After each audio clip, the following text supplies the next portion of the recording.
motion, slicing through like waves on the ocean. Tape to tape with perfect aim, setting up a scoring claim. The coach's voice booms from the bench, calling plays an expert cinch. Pucks on net, let 'em rip. We'll bring the Welcome chip to a grip. to Cross Ice Pass, episode 30. I'm your host, Coach Steve, and I'm relaxed because I just got back from a great vacation in San Diego. You get to see a couple little tidbits from that a little later in the episode. We've got the Cup Finals. So first, I want to admit I picked the Stars to win the Cup way back at the beginning of the season, and I picked them to beat the Oilers in 5 games. I also thought the Rangers could win in 7 games. That was the Rangers thing was hopeful because I think the Rangers and the Panthers were a pretty evenly matched team going into the series. But hopeful for some kind of exciting being in the heart of New York City and kind of seeing some exciting possibility, possibly Stanley Cup Finals in New York here would have been cool. I was excited about that, but I also was realistic. The Panthers, considering where they got to last year in the playoffs, I understand. But just so you know, because I've been barking with friends for a week now, because apparently, oh Moj, your picks and everything else. And it's like, listen, picks are based on who I thought was going to win. That's what I thought. You can sit and blame me or whatever and tell me I don't know what I'm talking about, but I'm not very far off. And a lot of the hockey community was thinking that it would be Dallas, and possibly the Rangers. Anyway, we love the sport because of the unthinkables. That makes us want us to tear our hair out, to, at no extent when we're trying to, root for our team, the one that we're really rooting for, but also, maybe a team that you like that, since, like my Red Wings weren't in the playoffs.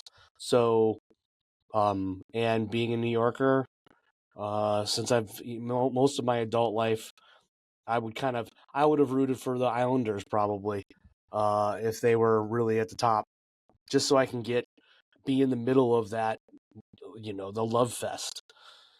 So anyway, the Stars will be back next year. I imagine Jim Nill might juggle a bit, come up with some new solutions. I don't know how much they need to change. The only thing that is going to have to be replaced, maybe his location outside of the lineup could create something that's interesting.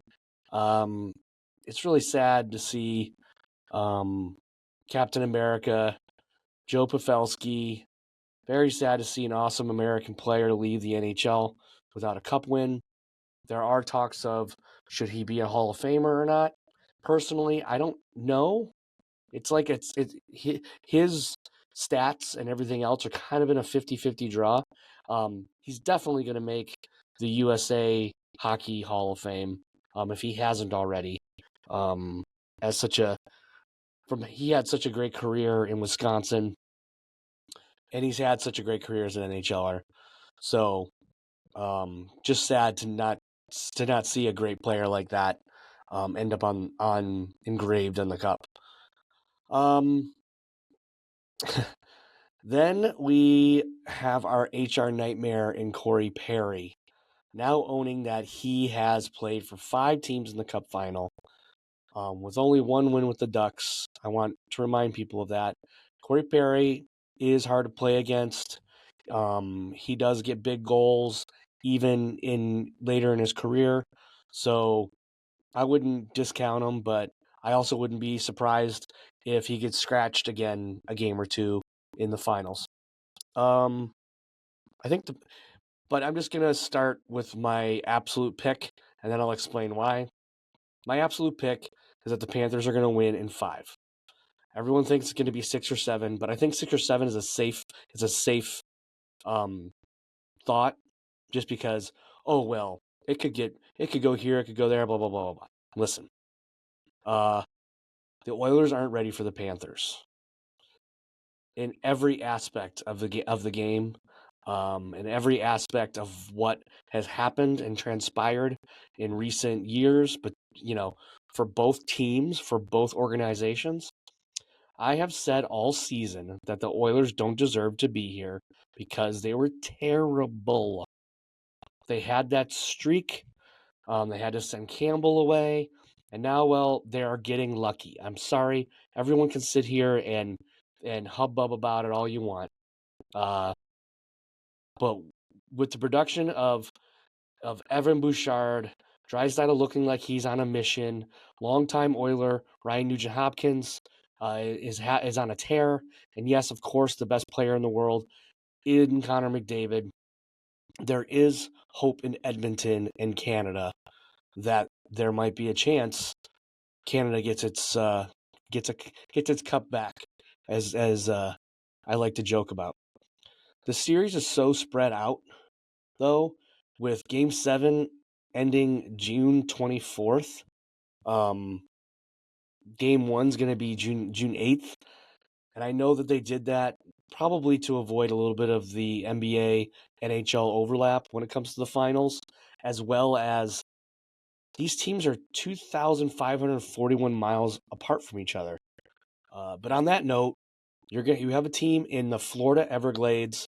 You've got a team up in Edmonton where it's starting to be summer and sunny, and people aren't stuck in the snow in Edmonton. But Edmonton's always got great ice at their rink, and Florida might not.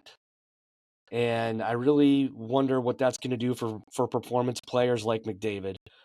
Jeremy Roenick talked about that today, about his thought about these high performance players the Oilers have might not be used to playing on that Florida ice that the Panthers are used to. Something that is cool about this, kind of these last little things I'm thinking about in this.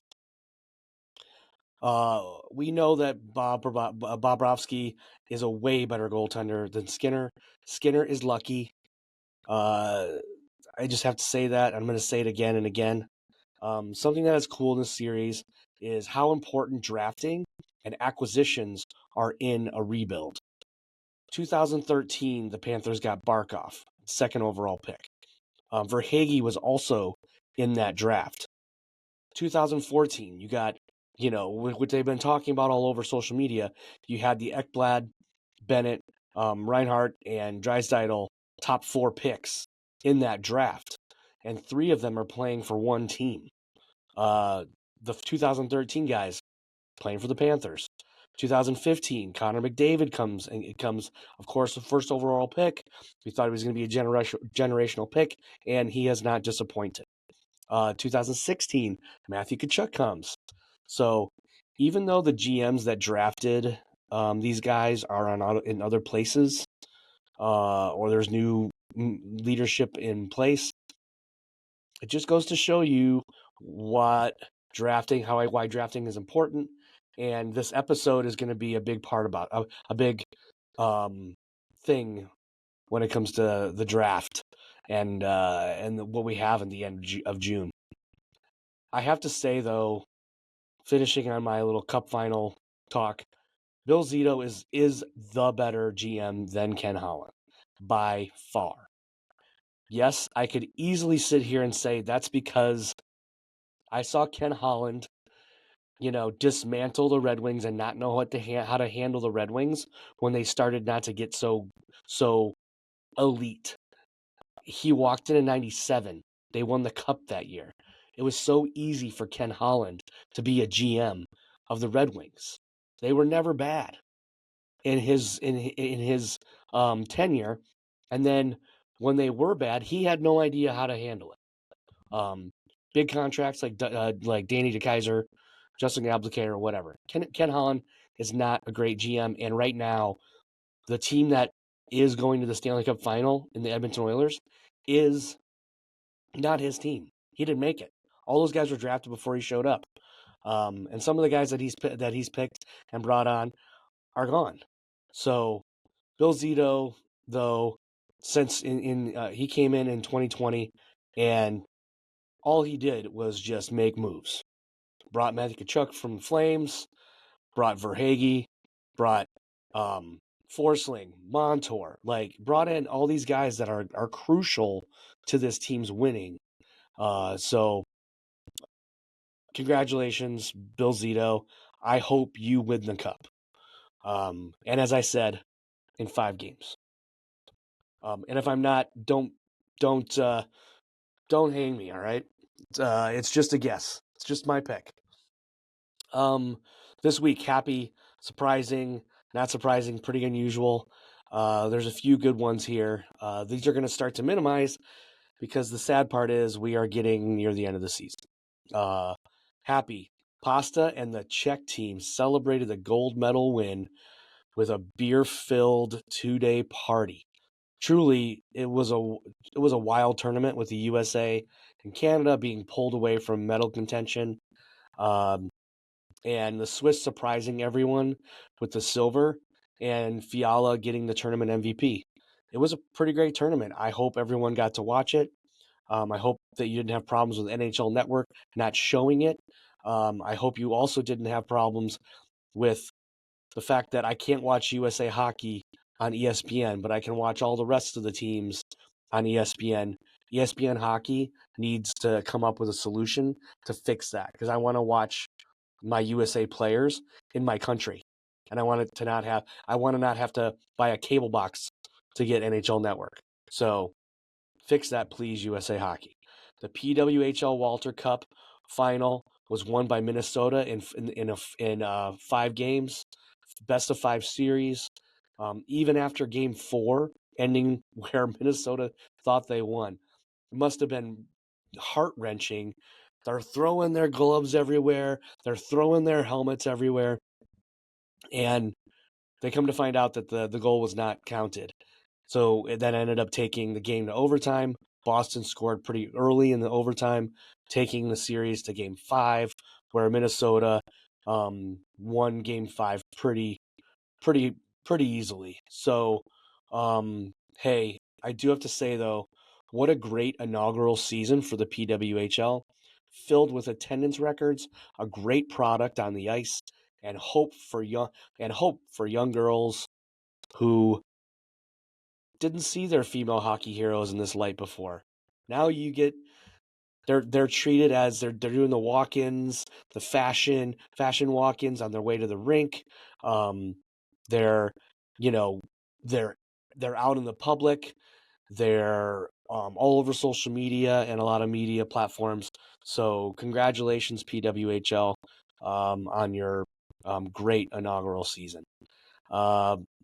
Another happy, after losing in the OHL Conference Finals to the London Knights, the Saginaw Spirit were able to upset the Knights in a Memorial Cup final I was watching it. It was such a good game. It looked so easy for the Saginaw Spirit to win when they were up 3-0 in the second period. But the London Knights just kept digging back and got it within a tie in the middle of the third.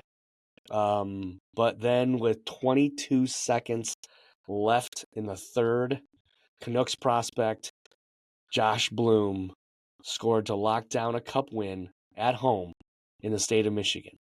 So, as a kid from Michigan, this is such a cool thing.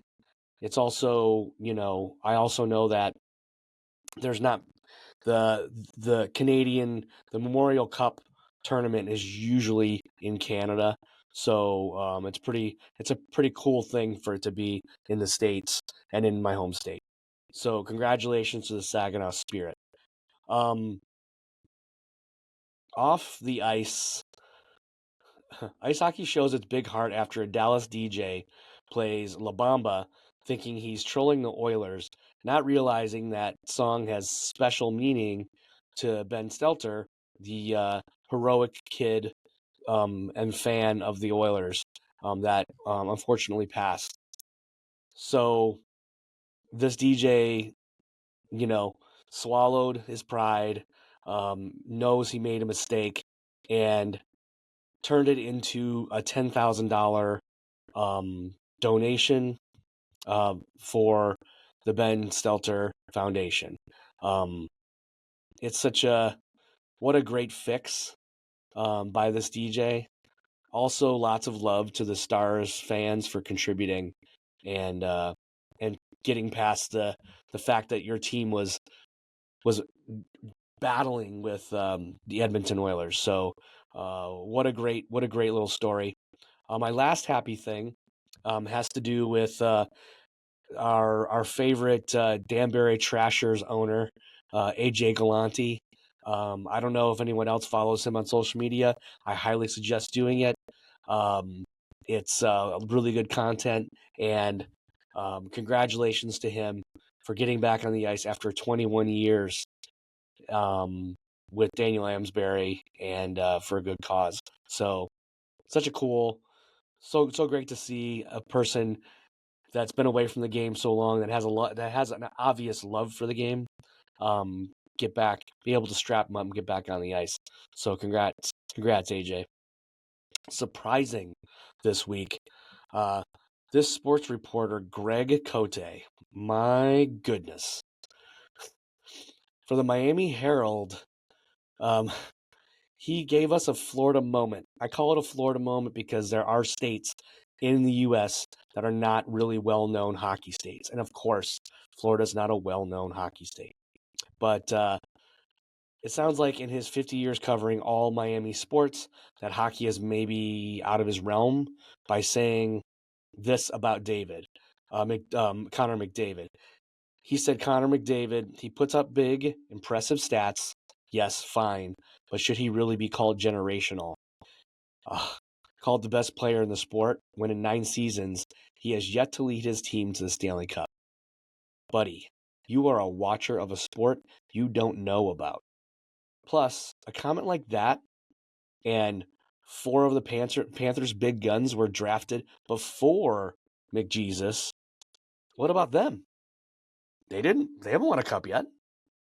I want the Oilers to win at a later year, as I've mentioned, my pick.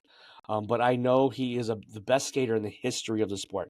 If, like myself, I'm a coach, if any other coaches out there, any skating instructors out there, if you ever watch, if you just can zoom in like your screen to see his feet, they don't do the usual stuff.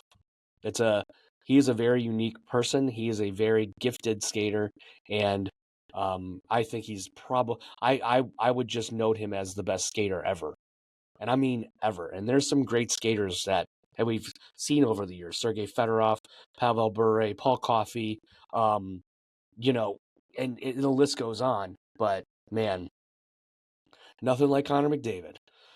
So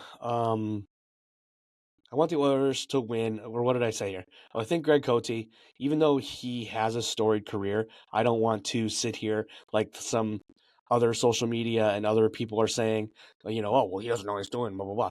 This guy's very experienced, but he usually covers Miami football. He usually covers the Dolphins and the Miami Heat.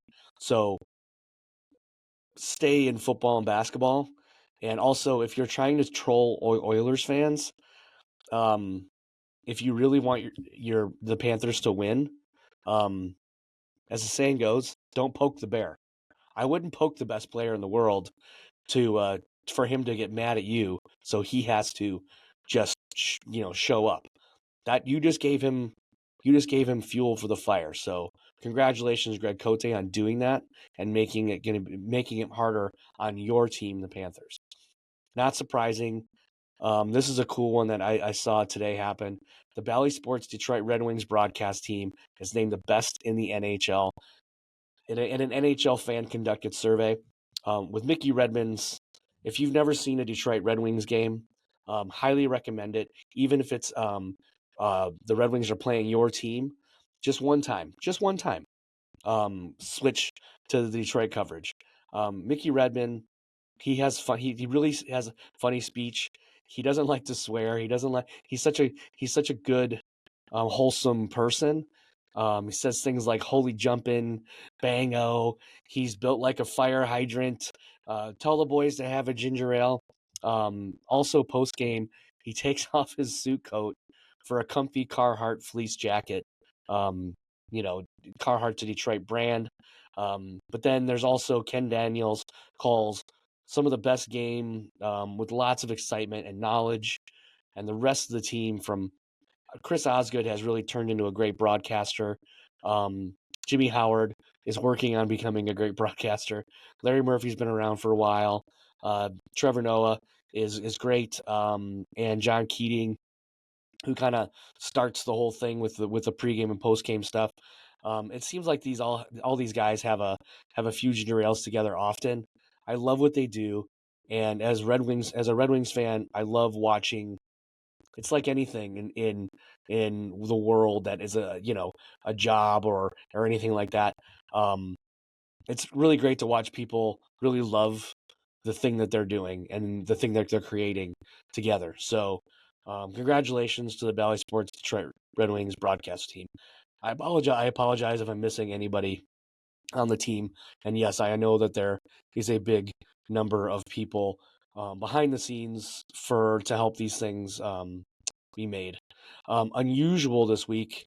Um, why are we being told the NHL award winners so early? I find it a little interesting. Um, I know it's kind of nice to kind of maybe hype up the award ceremony, but if everyone knows who's getting the award, is the ceremony going to be that exciting? They have been in the past, so I'm hoping that I'll be proved wrong in this situation. But congrats to the winners. Some that I thought Kucherov would win. I knew Quinn Hughes would probably get the Norris, and Rick Tocchet for the Jack Adams. Download the DraftKings Sportsbook app now and use code THPN.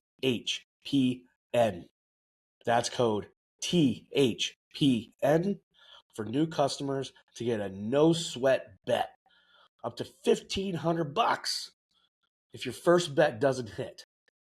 Only on DraftKings. The crown is yours. Today's interview, since the draft is coming, and I know we've been talking about the drafts and other things I've mentioned. The draft is coming at the end of the month, June 28th and 29th, and we are hearing jockeying around happenings, trades, possible trades, things that might happen, certain teams that might want to move up, certain teams that might want to move down. And a few days later, after that 28th and 29th, the free agency opens up. So I have some other great guests on deck, but because we're kind of in that mode of talking about the draft and thinking about the draft while we're still kind of watching exciting games between the Panthers and Oilers, I brought in Steve Ives, my trusted draft expert. He's on deck today to talk us through his picks. In round one, I will make sure that I'll either put the QR code, I'll have the QR code here to get access to the his article that he posted of these picks, including the ones that are past round one, as well as I'll put it down below in the comments on all platforms to make sure it's accessible for you. So after you listen to this show, you can go kind of read through and see the specifics of his thinking. Steve is I've known him for some time now. He's a writer. He's a storyteller. He serves a great cocktail. And the one thing that I really am happy about having him here on here is that when you sit with him, and just get him churning his mind around things that he retains so much, what's happening with all these prospects, what's happening right now in the league. He really loves hockey, just like a lot of us do that listen. And comment or DM on what you think about his rankings. But it's this one's a good one, and I'm pretty excited about it. And we'll be taking you through at least 32 of the picks. So let's move on to Steve Ives. Well, we are working in the draft today, 2024 draft. I've got a Bronx-born Jersey Devils fan. Found the sport like me in his younger teenage years. Played in the 89-90 Deck Hockey Nationals in Leominster, Mass. Which I did look this up. Steve has written for the Hockey Writers, Today's Slapshot, FantasyHockey.com. Guest on Ray Flowers' Serious Fantasy Sports Show. Currently administers the Devils draft pages on HockeyFutures.com. Has slung drinks around NYC for a while, where That's you'll what get most to known for. you'll get to understand that he is a great storyteller. And if you ever get to order an icy beverage from him, you'll understand what I mean. Welcome to Cross Ice Pass, Steve Ives. It's a pleasure to be with you, Steve Mosier, in this group of Steves. Yes, it's a world of Steves, and It's a world of you're the Steves. first Steve to be on next to me on You got to screen. get So Eiserman next. oh, that would be pretty great. Yeah, that would be pretty great. I'll call a guy. Well, Steve, I have one question. My first question is for every guest, and it's always a unique one because it kind of gets things loosened up a little bit. But I have to ask you, what is your fondest hockey memory? And this can be when you were a kid. This could be a game you attended, a moment in time, anything that you can think of. Well, when your team, the Detroit Red Wings, won the Stanley Cup against the Washington Capitals, me and my best friend and two girls we were dating decided to, and we were in New Jersey at the time. What if we drive down to Detroit and try to Washington and try and get into the game? So we literally hopped in the car at about 2 in the afternoon, drove down to Washington, D.C., and of course we couldn't get tickets. It was game 4 because the Wings swept, and of course we couldn't get tickets. We literally broke into the arena through a service exit at the connecting bar, walked in and just walked into a luxury box. The girls we were with started talking to these like business dudes who liked them, and they let us in, and we were there in a luxury box, not having paid any money, watching like one of my heroes, Steve Yzerman, skate around with the Stanley Cup over his head. And it was like one of the greatest things ever. It was so much fun. Wow, that's Yeah. I've known you for a while, and I don't think I remember you mentioning that one to me. That's a pretty great one. It might have been closer to 3 a.m. when your memory isn't as yeah, good yeah, as yeah. p.m. You know. Very good point. Very good point. Well, Steve, I'm really happy you're on here. I know that over the years you've had you obviously, you've shown me your extensive expertise in hockey draft picks and prospects. But I do want to ask, why hockey for you all these years, and why the love of analyzing prospects? Well, I mean, prospects and the draft are the most optimistic things you can possibly do. And I need to live positively, but with prospect, like I've been to a bunch of drafts and you know this, and I've talked to players and their parents, and that the optimism that every team organization feels about the kids they picked, and the optimism of the kids and their families for having been picked. One of my favorite draft memories was Ethan Bear, who was a fifth round pick by Edmonton. I guess it was about 10 to 12 years ago, I want to say. He was unranked everywhere. I had watched him play in Seattle in the WHL and just loved his game and his heart And I didn't think he was going to be a superstar, but I thought this is a kid nobody's noticing who has a shot to make the NHL. So I was writing for the hockey writers at the time. I literally did a sleeper article where Ethan Bear was the first guy. In my rankings, I gave him an honorable mention outside of my first round, even though like I didn't think he was going to be an early second rounder. But I just really liked his ability. When he was drafted in the 5th round, and I was at the arena, there's a huge roar that comes up behind me that I didn't notice because I'm writing and I'm, twittering and all that stuff. And I turn around and it's Ethan Bear's family and friends and a bunch of, native Canadians, and they're thrilled. This is this great moment.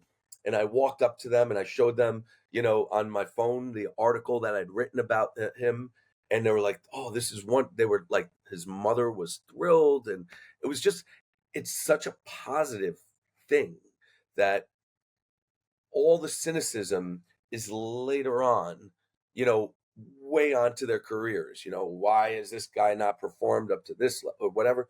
But at that moment, it's all best case scenarios in everyone's head.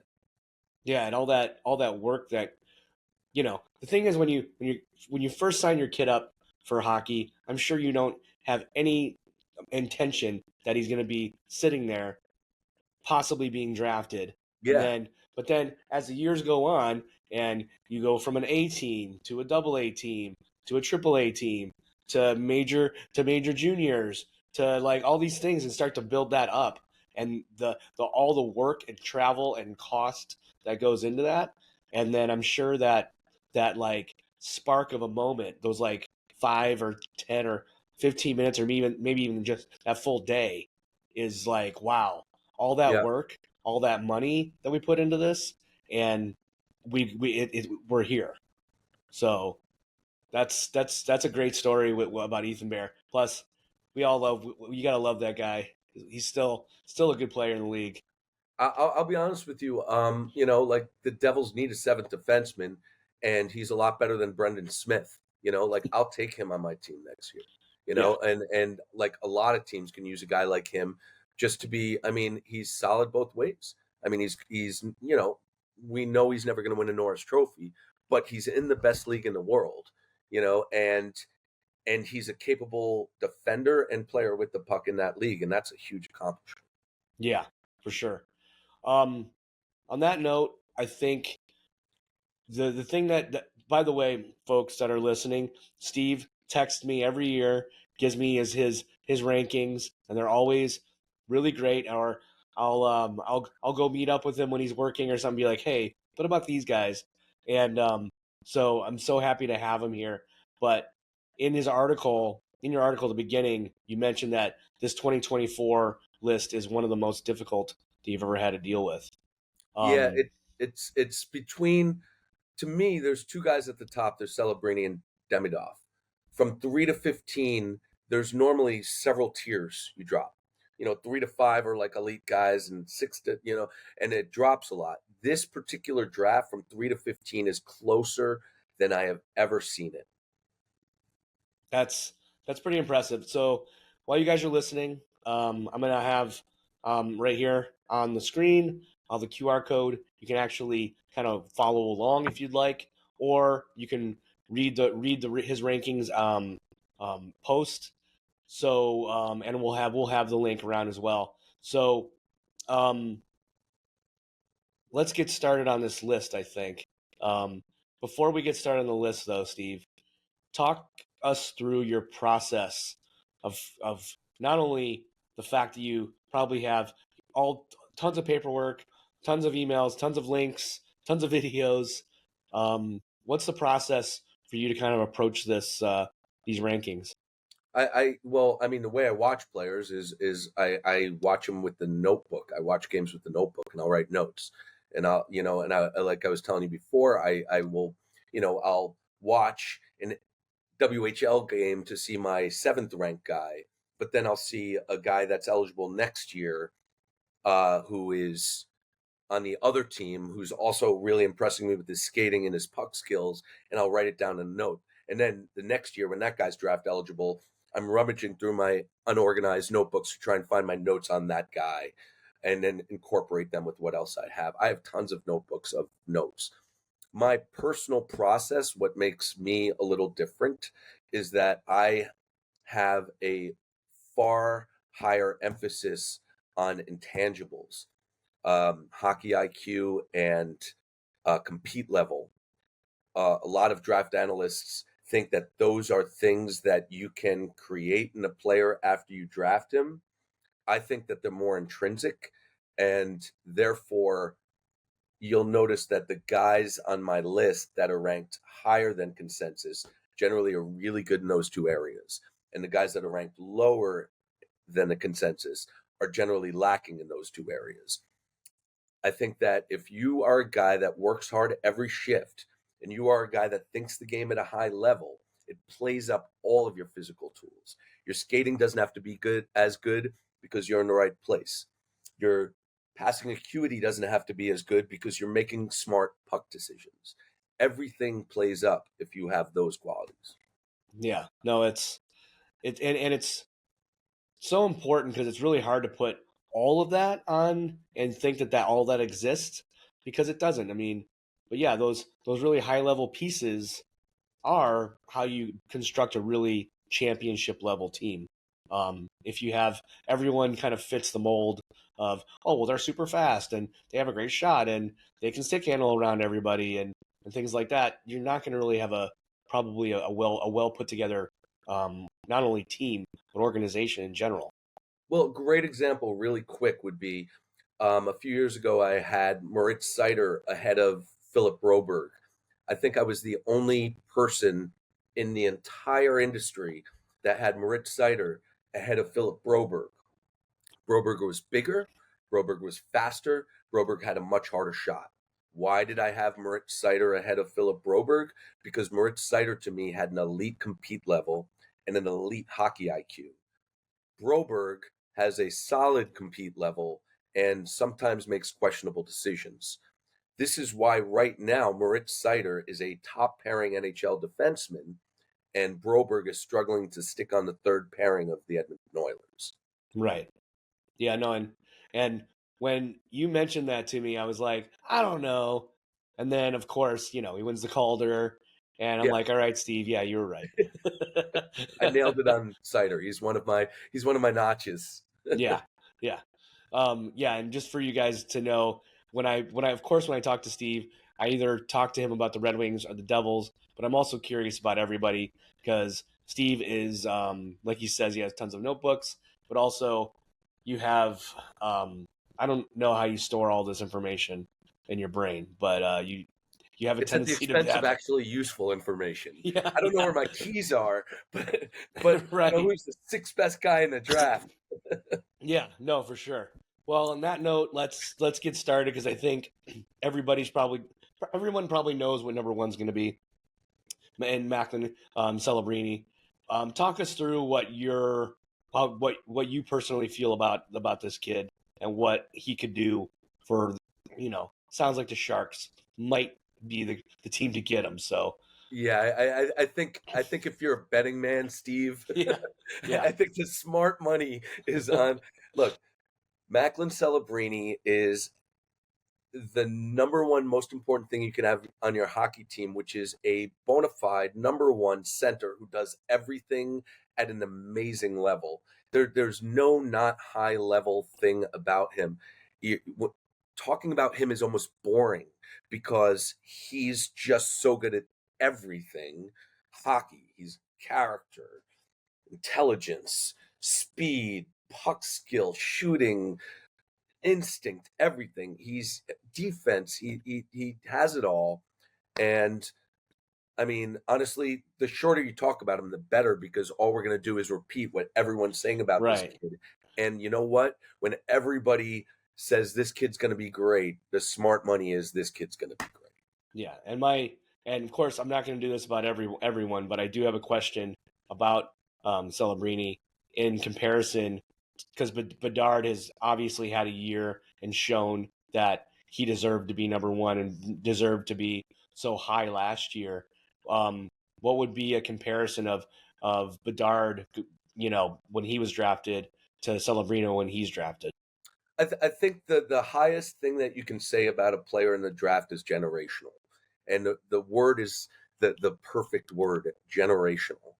I think the generational players that have been drafted in the last few years are Bedard and then Matthews before that. Right. Matthews, I think, can still, if he's healthy and in the right situation, score 70, 75 goals. And that sounds like a stupid number, but it's possible. And Mhm. Bedard is capable of more goal scoring than that. But I'd say Matthews is also an underappreciated defensive center. Like he's everything. People don't even know. 2 years ago, he led all forwards in the NHL in block shots. I mean, the people that diss Austin Matthews are not watching Austin Matthews. They're just hating on the Leafs because it's a popular pastime. Right. With Bedard, his goal scoring, pure goal scoring, is Ovechkin level. He's going to score a lot of goals, and he's going to be fun to watch. Those are generational. Franchise is the level of franchise player, is the guy you are almost 100% sure is going to be a top of the league guy that you can build your team around. That's a Celebrini. That's a Jack Hughes. That's a guy that if he's healthy, he's going to put up a lot of numbers. He's going to have he's just going to affect the game in every level positively, and you just build your team around him. Whereas I'm a huge, fan of other number one picks. Like I have always believed in Lafreniere. I've always believed in Nico Hischier. I don't think they're franchise caliber. They're great players, and they're gonna be great players, Mhm. but they're not. You can't build your team around like these are the pieces we need to put around him, like you can with the Celebrini or Hughes. Well, on that note, before we move to number 2, do you because I kind of like using one in kind of this like its own kind of solar system a bit. Is there a kid that you've been watching or keeping an eye on that could be your number one ranked player in 2025? Hagens on the U.S. development team. He's very Jack Hughes like. I mean, that's for next year. I Right, haven't like written anything cohesive right, about him, right, so all I could say is he's fast as hell and skilled as hell. right. And Yeah, oh my God, did he light it up this year playing against older kids? He was the best player on the development team. A year younger than the rest of these guys. And as you know, the U.S. development team is basically an all-star team. I yeah, mean, it's like you put together an OHL all-star team and then have them play against the NCAA, like much older people, and they win. They're just tremendous. But Hagens was, there's guys that are going to be picked in the first round on the development team that I'm sure you're going to ask me about. Hagens was a full level ahead of all these kids, at least, okay. and a year younger. And it shows because I think we've all heard that name, and I think You've it's not going to go very stalled. far. It's okay. Okay. Am I back? Yeah. I Yeah. think No, you're back. we've all heard Higgins. It's been his name has been floating around, but I was kind of curious if it was floating around in your solar system, Steve. Yeah, I mean, I'll look into it. And like I said, like the guys that you mostly write about, it's the Celebrini thing all over again. The guys you mostly write about aren't the guys that it's like, okay, because how much can you say? Like by the time I start writing about the draft, which is normally a couple months in, because I don't like to be the guy that over judges players about a first month. One of the guys we're going to talk about on the list is Michael Hage. Michael Hmm. Hage, I have ranked higher than anybody at number 10. Uh, the reason I have him ranked higher than anybody is his overall stats and season performance didn't match normally a top 10 kid, but he's coming off shoulder surgery and his father died during the previous summer. He did not look like the player he could be the first couple of months. He overcame this adversity. In the last 20 games of the USHL season for the Chicago Steel, he was 2 points a game. That's not a kid that you penalize for his poor start. That's a kid that you say, this kid dealt with more adversity than we can imagine and overcame it and has the skill, which is why I love a player like that. Like, Yeah. so I don't like to write about players too early because sometimes they're getting used to a new league. They're getting used to new teammates, a new coach, a new whatever. And they're kids. We have to remember they're kids. And adjustment periods, one kid could be like, okay, I'm in a new situation and get it right away. Another kid takes a little while. And there's nothing wrong with that. Yeah. Especially taken away from home. You Yeah. know, Yeah. that's at that age, because I know some players really can't help it.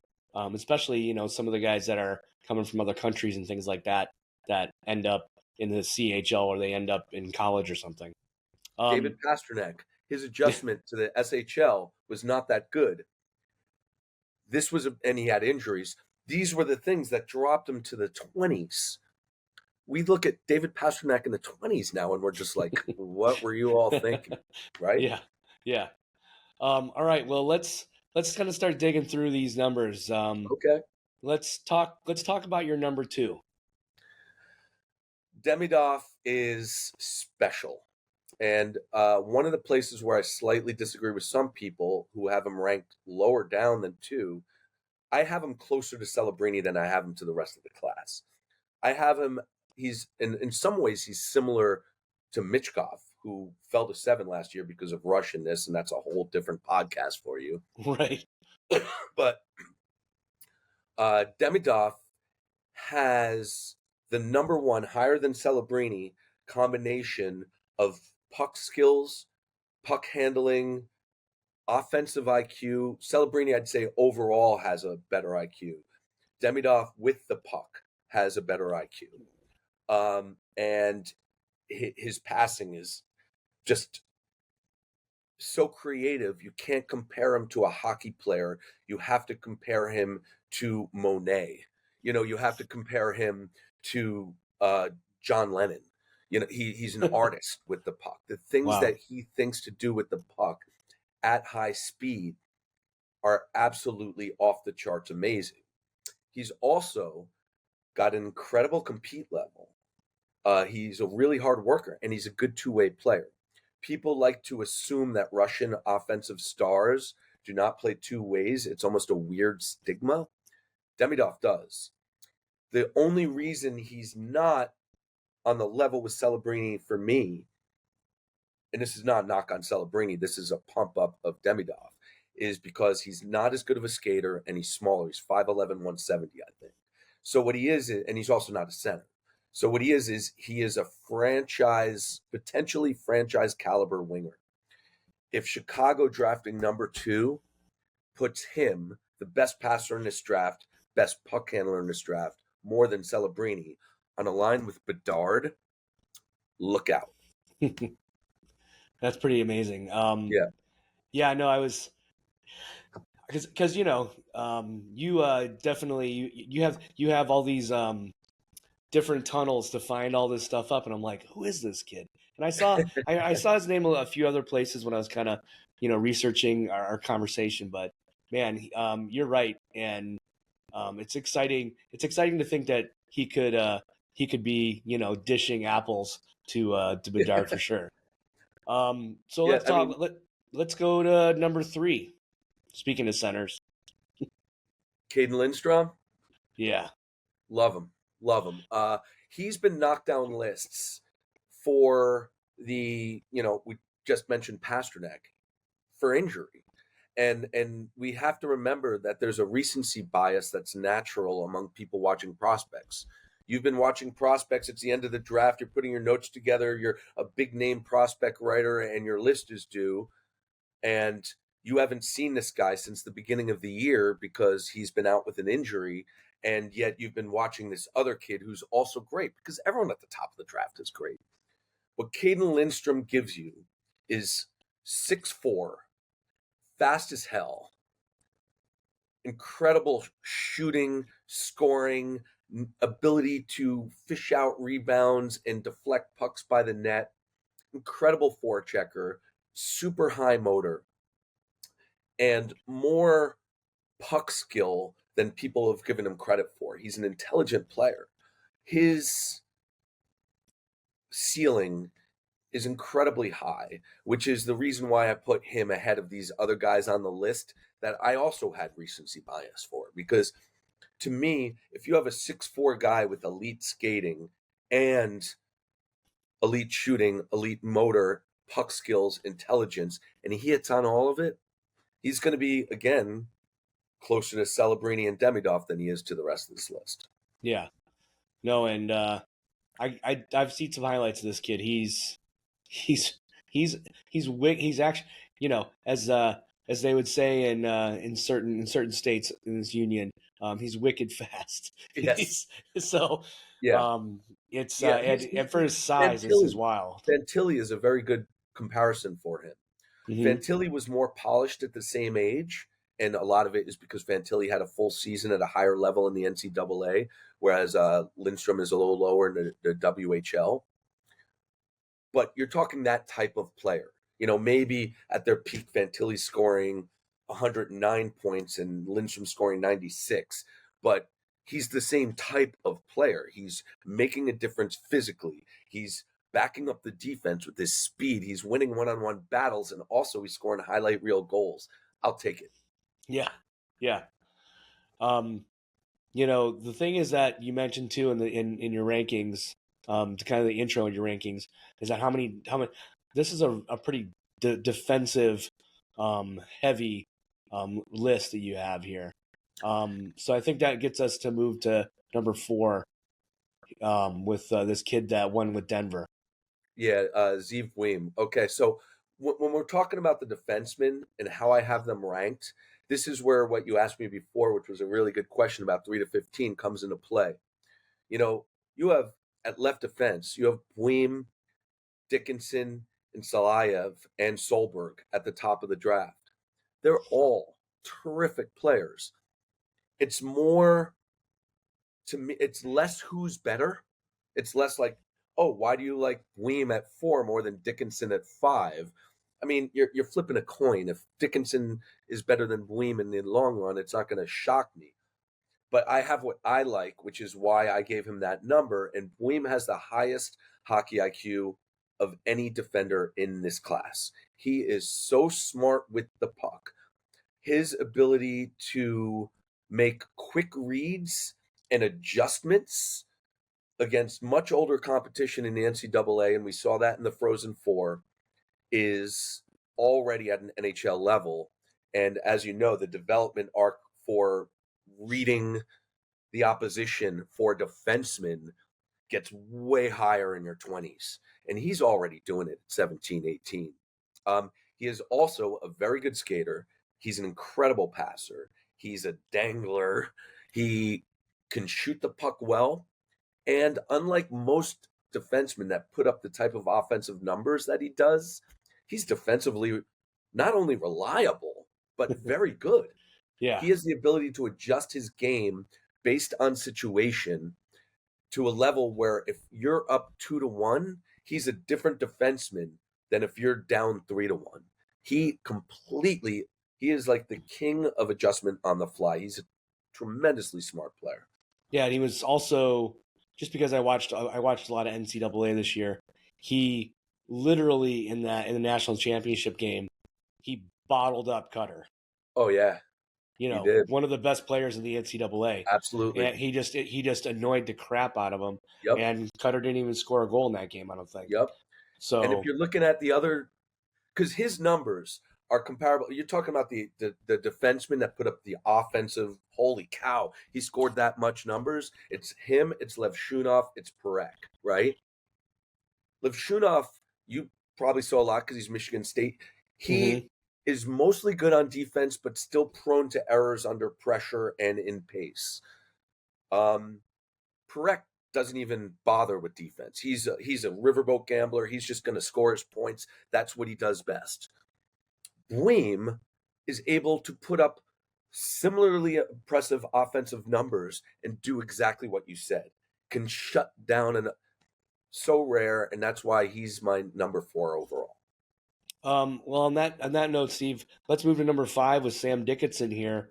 Since they're so close, and you kind of already talked about that, it's kind of hard to flip the coin on the two of them. But and Sam Dickinson just finished up with a Memorial Cup Yep. loss, but also won the OHL championship. So talk to me about him. Well, Sam Dickinson, what you're taking is a guy that is, I think he's 6'3", 210, and he's a better skater than Weem.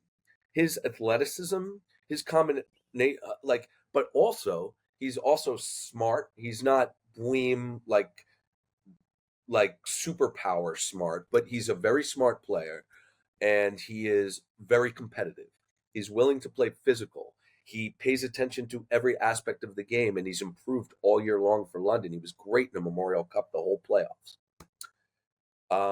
I think Dickinson is lacking the offensive upside to put up Norris Trophy type numbers, but that doesn't mean that there's anything wrong with an excellent physical, fast defensive defenseman who scores 50 points a year, right? He's not going to score 80 like Makar and Weem and Perek and Levshunov might have the potential to do, but he's going to be great at everything. He's improving your team's size, your team's speed, your team physicality, your team compete. He's just great at everything, and GMs are going to love him. I mean, what GM wouldn't love a player like that? Yeah. One question I have, because you have 3 defensemen in your top 10. One question I do have, in relative to these 3 defensemen, is that, and we know the defensemen, thanks to guys like Kel McCarr and guys like Hughes with the Canucks and everything, the position has changed a lot, and there's Yes. a big difference in those different types of defensemen. These 3 defensemen are all pretty mobile. They're all pretty good skaters, but out of the 3 of them, it seems like number 4 is probably is our guy that can really bottle up really hard to play against players.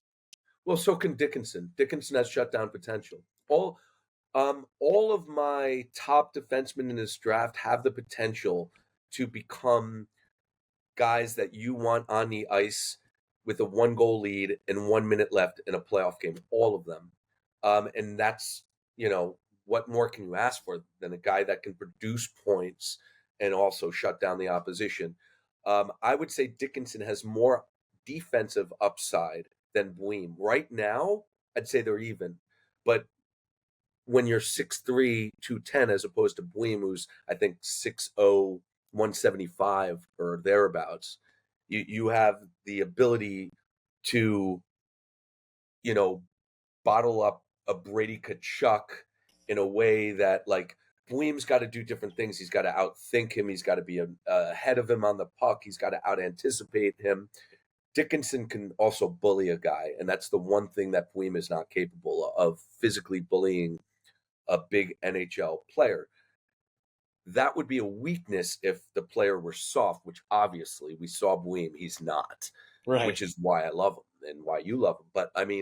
But he's not able to throw a guy out of the crease like a Dickinson, to win a one-on-one corner battle with the one arm and then stick handle away with the other. Yeah. Well, those are great points for these guys. Let's move on to number 6 we have here. I'm gonna let you pronounce his name because you seem to know how to say them. Michael Brandtseg Nygaard, and Okay. I'm probably ruining it because my Norwegian is non-existent. But okay, so this is a guy that, like, I can talk about forever. So I'm going to try and keep this short because I have him ranked higher than anybody else that you will see, and I could also back it up. And I could literally teach a class on him with, like, showing you film. This guy does more little things to win a hockey game well than any 18-year-old forward you will see. He played in Allsvenskan, which is the second best men's league in Sweden. And he didn't put up big numbers, which is why he is routinely ranked in the lower teens and not as high as I have him. But he has risen up on several rankings because in international play, he was phenomenal. I mean, you saw how good he is against players his own age, and also how he can constantly create goals. He is the best defensive winger in the entire draft. So much so that at the end of the year, his Alvensket, his Swedish men's team, started utilizing him at center, even though he had never played there before, and he played really well. If you're an NHL GM, bell goes off that maybe this guy, 6'1", 210, physical, fast as hell, one of the fastest forwards in the entire draft, despite being a big physical defensive player, is capable of playing center. He's a versatile player. You could put him on a third line and have him shut down the other team's top line. You could put him on a first line. He has, where he doesn't have the elite across the board offensive skill of, guys we were talking about before, like Celebrini and Demidov. He has an elite level shot. His passing, he's a catch and release player. He does not like to carry the puck. He is not going to drive the line. But what he will do is he'll make smart, quick, short passes. He'll find the right guy. He doesn't make puck mistakes. He's not a dangler, but he's going to score his goals because, one, the shot. Two, great at finding open spaces because he's got elite IQ of getting his shot off. And three, his propensity to go to the net where more goals are scored at the NHL level. He's great at deflections. He's great at fishing out rebounds. He's great at winning battles. And this is a guy that is going to be your all-purpose. You put him first, second, third line, and he's just going to excel there. Yeah, plus, him playing in the Swedish league has the Swedish players that come out of the Swedish league definitely have a better understanding for the two-way game. But Yeah. I always say the one thing you find when someone's under 20 or something and trying to find their two-way game even after they get drafted and get in the NHL and have a two-way game is that at 18, you are hustling so much because by the time you're 30, you're going to have your two-way game bottled up and figured out. When it sounds like this guy can really, at 18, puts the work in to have a really strong two-way game.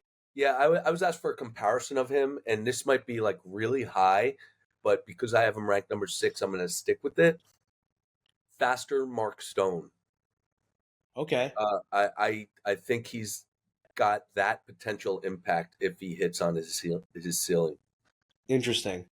That's a pretty good comparison. Yeah. I mean, at least where Mark Stone kind of went, and then came back, and now he's kind of, nuzzled himself into the type of player he likes to be.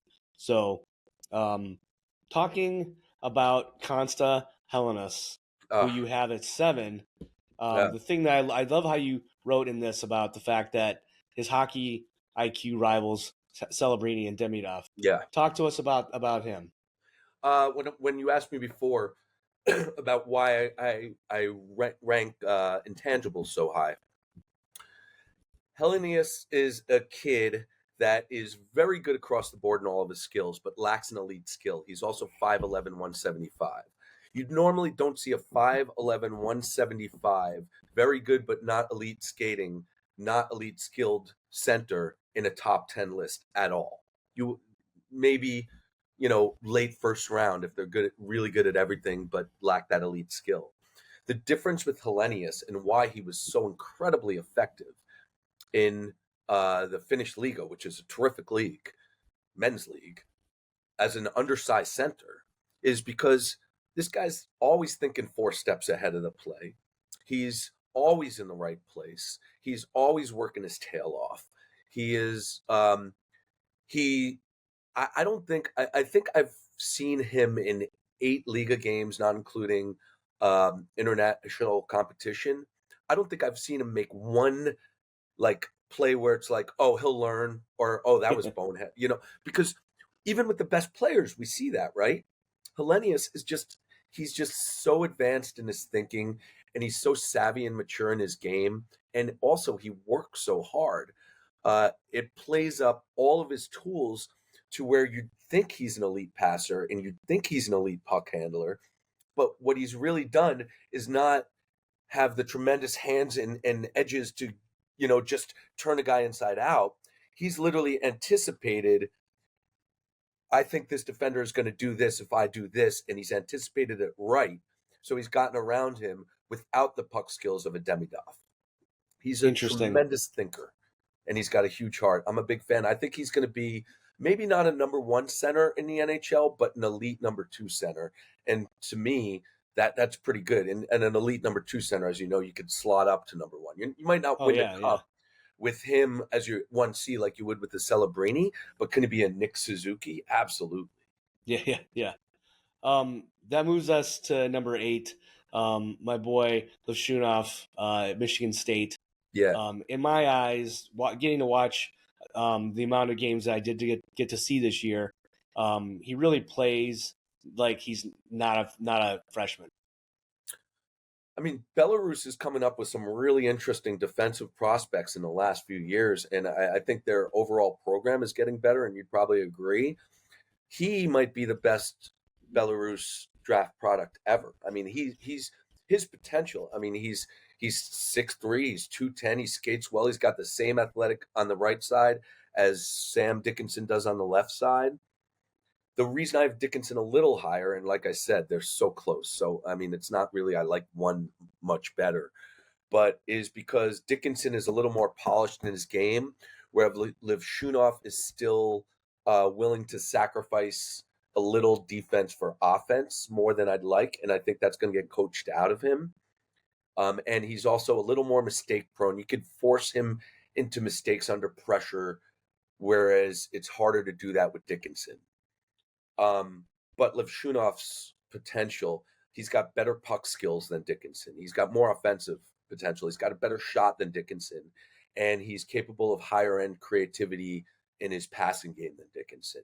His upside, I'm going to say right now, is the highest of any defenseman in this draft. If he hits on everything, and he's a smart kid and he works hard, he's the best defenseman in this draft if he hits on everything. I Interesting. think he's going to go top 3 overall because of that, because you're going to see that this athletic package and a character kid, and you're a GM, and you're going to be like, I don't want to be the guy who passes on Levshunov. His upside's too high. Yeah, and Michigan State had a great season, and there were great goaltending, great forwards, but he was definitely one of their top 2 or 3 players that really kept them in the hunt, behind teams like Boston College and Boston University this year. Yeah, I couldn't agree with you more. Yeah. Let's move to number 9. Everyone's gonna recognize this last name because his dad. But let's talk about Tidge Ginla. One of the most likable players, not just because his dad was also likable, that you'll ever see. When you have a kid that's got that kind of small area skill, and I know you know what I'm talking about, but I'll explain it in case there's someone watching. There's a lot of guys that, given time and space, have an incredible shot. But if you have a combination of elite hands and elite shooting and elite thinking like Tidge Ginla does, you are able to, with defenseman right in your face, be able to make a couple quick moves and get that shot off with authority where you want it to. Mm-hmm. That is rare, and that's the difference between, as you know, a top 10 pick and maybe a guy that's picked 28. Yeah. And we might love the shot of a guy who's 28, but Ginla's going to get more shots off because he's so good in his small area skill. He's also a hard worker, a terrific forechecker, a two-way player.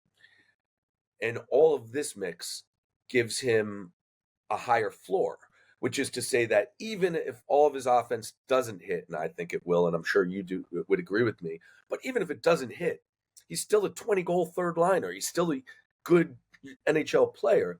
And if everything does hit, he's a 40-goal scorer. That's a guy you take in the top 10. He's a terrific player. Oh yeah, and I'm sure that sitting at a dinner table with a player that had that touched in every aspect of his game, as in leadership, defensively, fighting, protecting, and then a big MVP level goal scorer in his father must be pretty good. depending on what what they're serving at the dinner table. Well, the one thing I have to say about Tidge Ginla, because a lot of people are thinking, "Oh, wow, he's top 10. He's a Ginla. He's going to be like his dad." He's not. Um, Jerome Ginla was a Brendan Shanahan, Keith Kachuk level power forward. Um, he was there was no one like him because he was a little later than those guys for a while in the NHL. He was a 50 goal scorer who played two-way hockey, who if you messed with his center Craig Conroy, he would drop the gloves and make you wish you were never born. That is not Tidge. Tidge is a little smaller. He's willing to play the physical game. He's got the courage. There's nothing he's afraid of, but he doesn't initiate physicality like Jerome did. He's not proactively physical, but the guys I have a little lower with his level skill are guys that play more on the perimeter and they shy away from the physicality. Ginla does not. Gotcha. Let's move to number 10. You mentioned Michael Haig before. And the thing that's interesting about him is that he got to play with Chicago Steel, who were one of the better, have been one of the better programs in that league the last couple Yeah, of years. absolutely. So talk to us about a little further about Michael Haig. Michael Hage is another guy I could talk about a lot, so I'll try not to go too crazy on this, but he overcame more adversity than any player that is being mentioned for a first-round pick. Major surgery to end his, previous season in the USHL, and then family tragedy with the death of his father over the summer. Things that players that don't have high character would completely collapse and not be able to perform on the ice at all. His start to the season was slower than people expected, and people wrote him off because of it. People were ranking him outside the first round. And I was like, give the kid time, because his skill set is 6'1", 190 center with a high compete, high intelligence, near elite skating, shooting, passing, and puck handling. All of this spells out 1C at the highest level if he hits. By the end of the year, he was a 2-point a game player over, I think, the last 20 games for the USHL. This kid overcame the adversity. He overcame everything. And by the end of the year, he was as good as anybody in the top 20 of this list. He's a tremendous player. And I honestly, if my team picked him at 9, even though his consensus rating is 23, I would be like, that's a good pick, because you got to take him. You have to look at him in the window of after he overcame the adversity, not while he was still going through it. And there's still more adversity. I mean, he's had injuries that, and also the family trap. That's something you never get over. Yeah. I give the kid so much credit. Oh, yeah. And for the fact that not only that him going through that, but at the age he's at, we all have hard time dealing with these traumas that happen to us and things. And we all hope that we get past them very, very easily. But when you're a kid and, you're trying to worry about their lives are in a very different place than ours are as adults. So hearing that he got through that is really awesome, and I really hope that he goes high. And you never know, maybe we'll go to your Devils. He'll go in the first round. I mean, if you're asking for a draft projection, which is different than my personal, as you know, Yeah. he's going to go in the first round, because that mix of skills that I mentioned before, which is very real. He's a high level everything. Will not get past the 20s. It just won't. Some team is going to fall in love with him. The question is, how high does he go? I mean, honestly, I don't think he's going to go number 10 to the Devils, even though they need a center, because I think Kalenius will be there and he's more polished and closer to the NHL. But for, just past your Red Wings at 15, a lot of teams are going to be looking seriously at him. For a team like the Islanders, who I think picked 20, there's no way he gets past the Islanders, who have no centers in the system. I just don't see it. Right. At number 11 and number 12, you got our first two players that it's always surprising to me when I hear players, because it happens in the Swedish league as well, that are playing at the men's level before they're drafted at a young age. Talk to us about Igor Shchenuryov and Anton Silyev. Chernyshov, but Chernyshov, my okay. Russian is terrible. But So is mine. okay.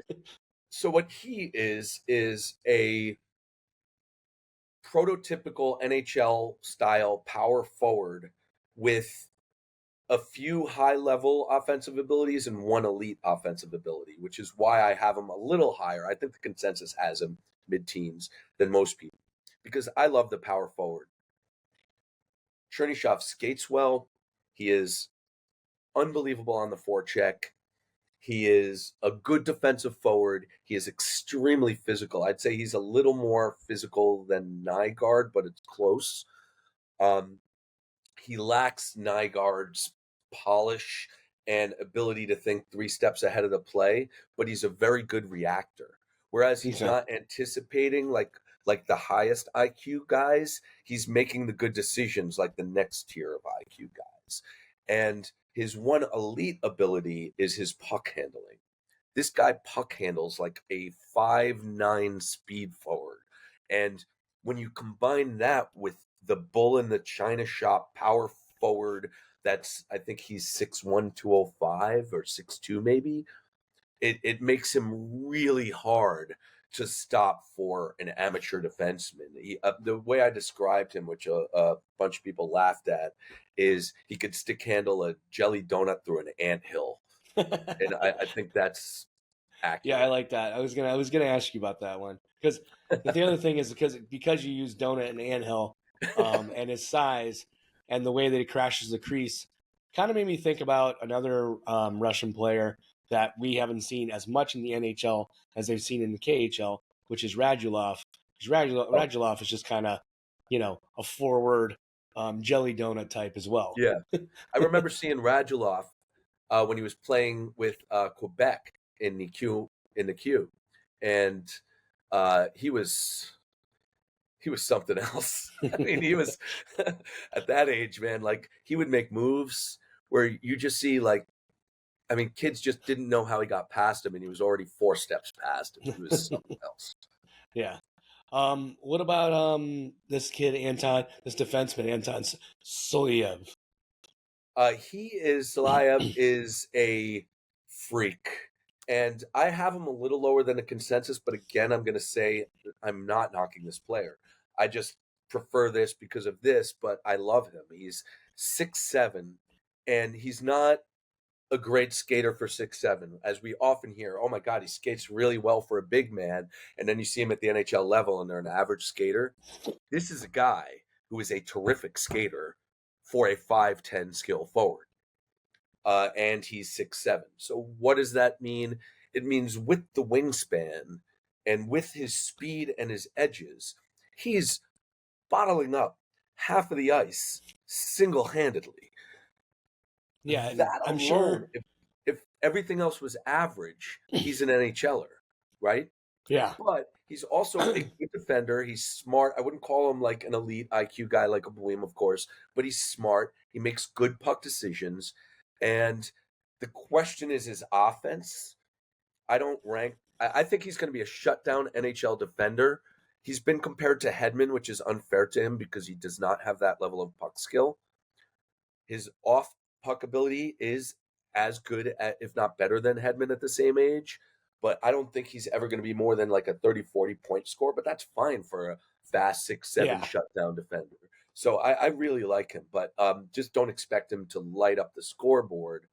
That's not his game, but he is capable with the puck. He's not like an oaf big guy, you right. know? Well, and I'm sure him spending a full season at the KHL, that probably playing against full-grown men probably really pushed him up a bit. I would imagine from maybe where he was a year ago. We're moving into because you had mentioned a couple times the 3 to 15 guys. So we're digging into the 3 to 15 guys, and we need to get into 13 here with Kara Yakimchuk. Interesting. Oh yeah, like Tukchuk, whatever. Yeah. All those those crazy guys. Ukrainian exports to Canada. Yeah. Okay, so he might be the unicorn of the draft because his mix of what he's good at you never see. Out of every defenseman in this draft, and I have no doubt, like everybody, you're talking like people will talk about like Cole Hudson, who's another prospect I like, who's this little guy with incredible hands. The best hands of any defender in the draft is Carter Yakimchuk.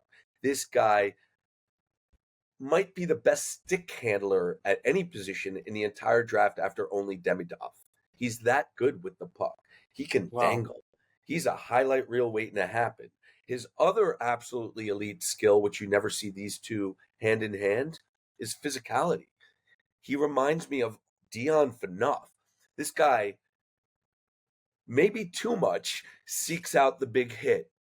This guy lives to catch a guy with his head down and absolutely pound him. And he's 6'3", 200. He can hammer guys.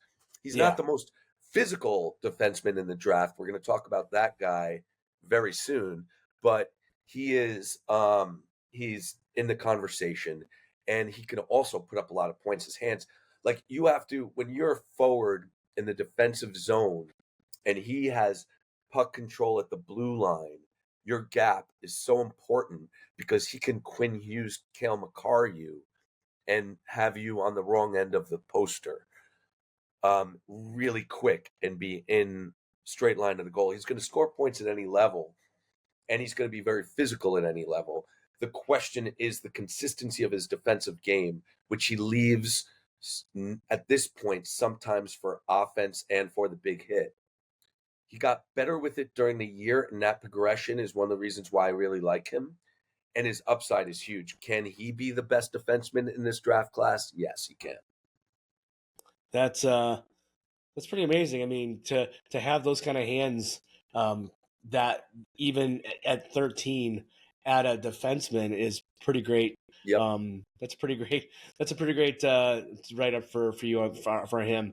When I go to 14 in Solberg, this is he a Norwegian kid? Yep. Is he actually okay? And he might be the most effectively physical defenseman in the draft. And what I mean by that is, you know, in the 5th round, there's always a guy who hits everything and can't skate. And you have to say, well, yeah, that guy's more physical, but he's not as good, right? But Solberg is the most effectively physical defenseman in the draft. He is, and I have to add this. I mean, I've seen him ranked in the 3rd round, and it's absurd to me. He is fast. He is big. He hits hard. Like he's. I've seen him on multiple occasions separate a player from stick and helmet. Like Wow. like Okay. helmet one direction, player another direction, stick another direction. Wondering, playing in a men's league. I mean, it's Norway. It's not Finland's or KHL or Sweden, but Right. he's playing against 27-year-old guys, and he's a teenager, and he can literally, he's a freight train. He's such a hard hitter, tremendous skater, and also underappreciated offensive skill. This guy is terrific at like baiting pass, then quick accelerate jets coming up the left wing boards and top corners.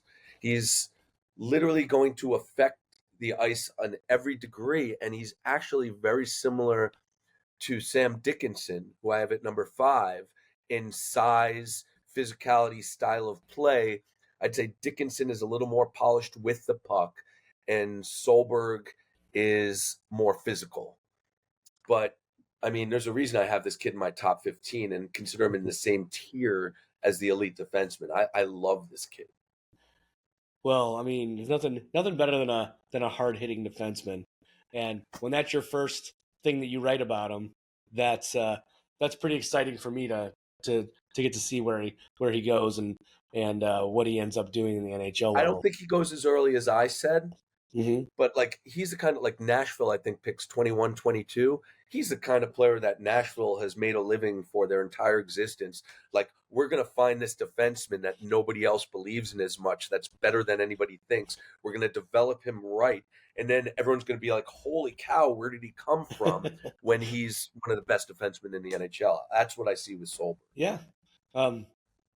The Swiss won the silver because of one guy in the Predators who is amazing and Yep. has proved everyone wrong. Well, Nico And Hischier had a pretty good tourney too.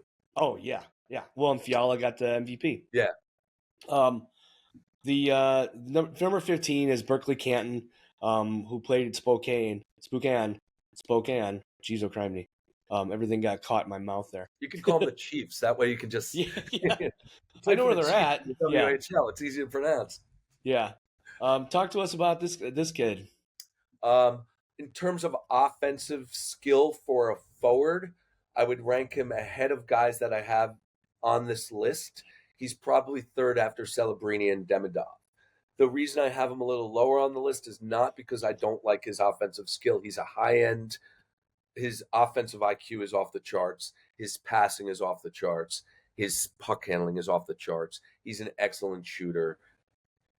And whereas he's not just a skill player, he's willing to come in from the perimeter where offense is easier to find. He prefers the perimeter. He prefers to be like the guy who is, the driving his line offensively, but not necessarily the always dirty guy. He's not scared of the dirt like other players with high end offensive skill that I might rank lower. I still really like him. I consider him in that second tier, and I think he's going to score a lot. But I think he's also 5'11", 170, and he doesn't have elite skating.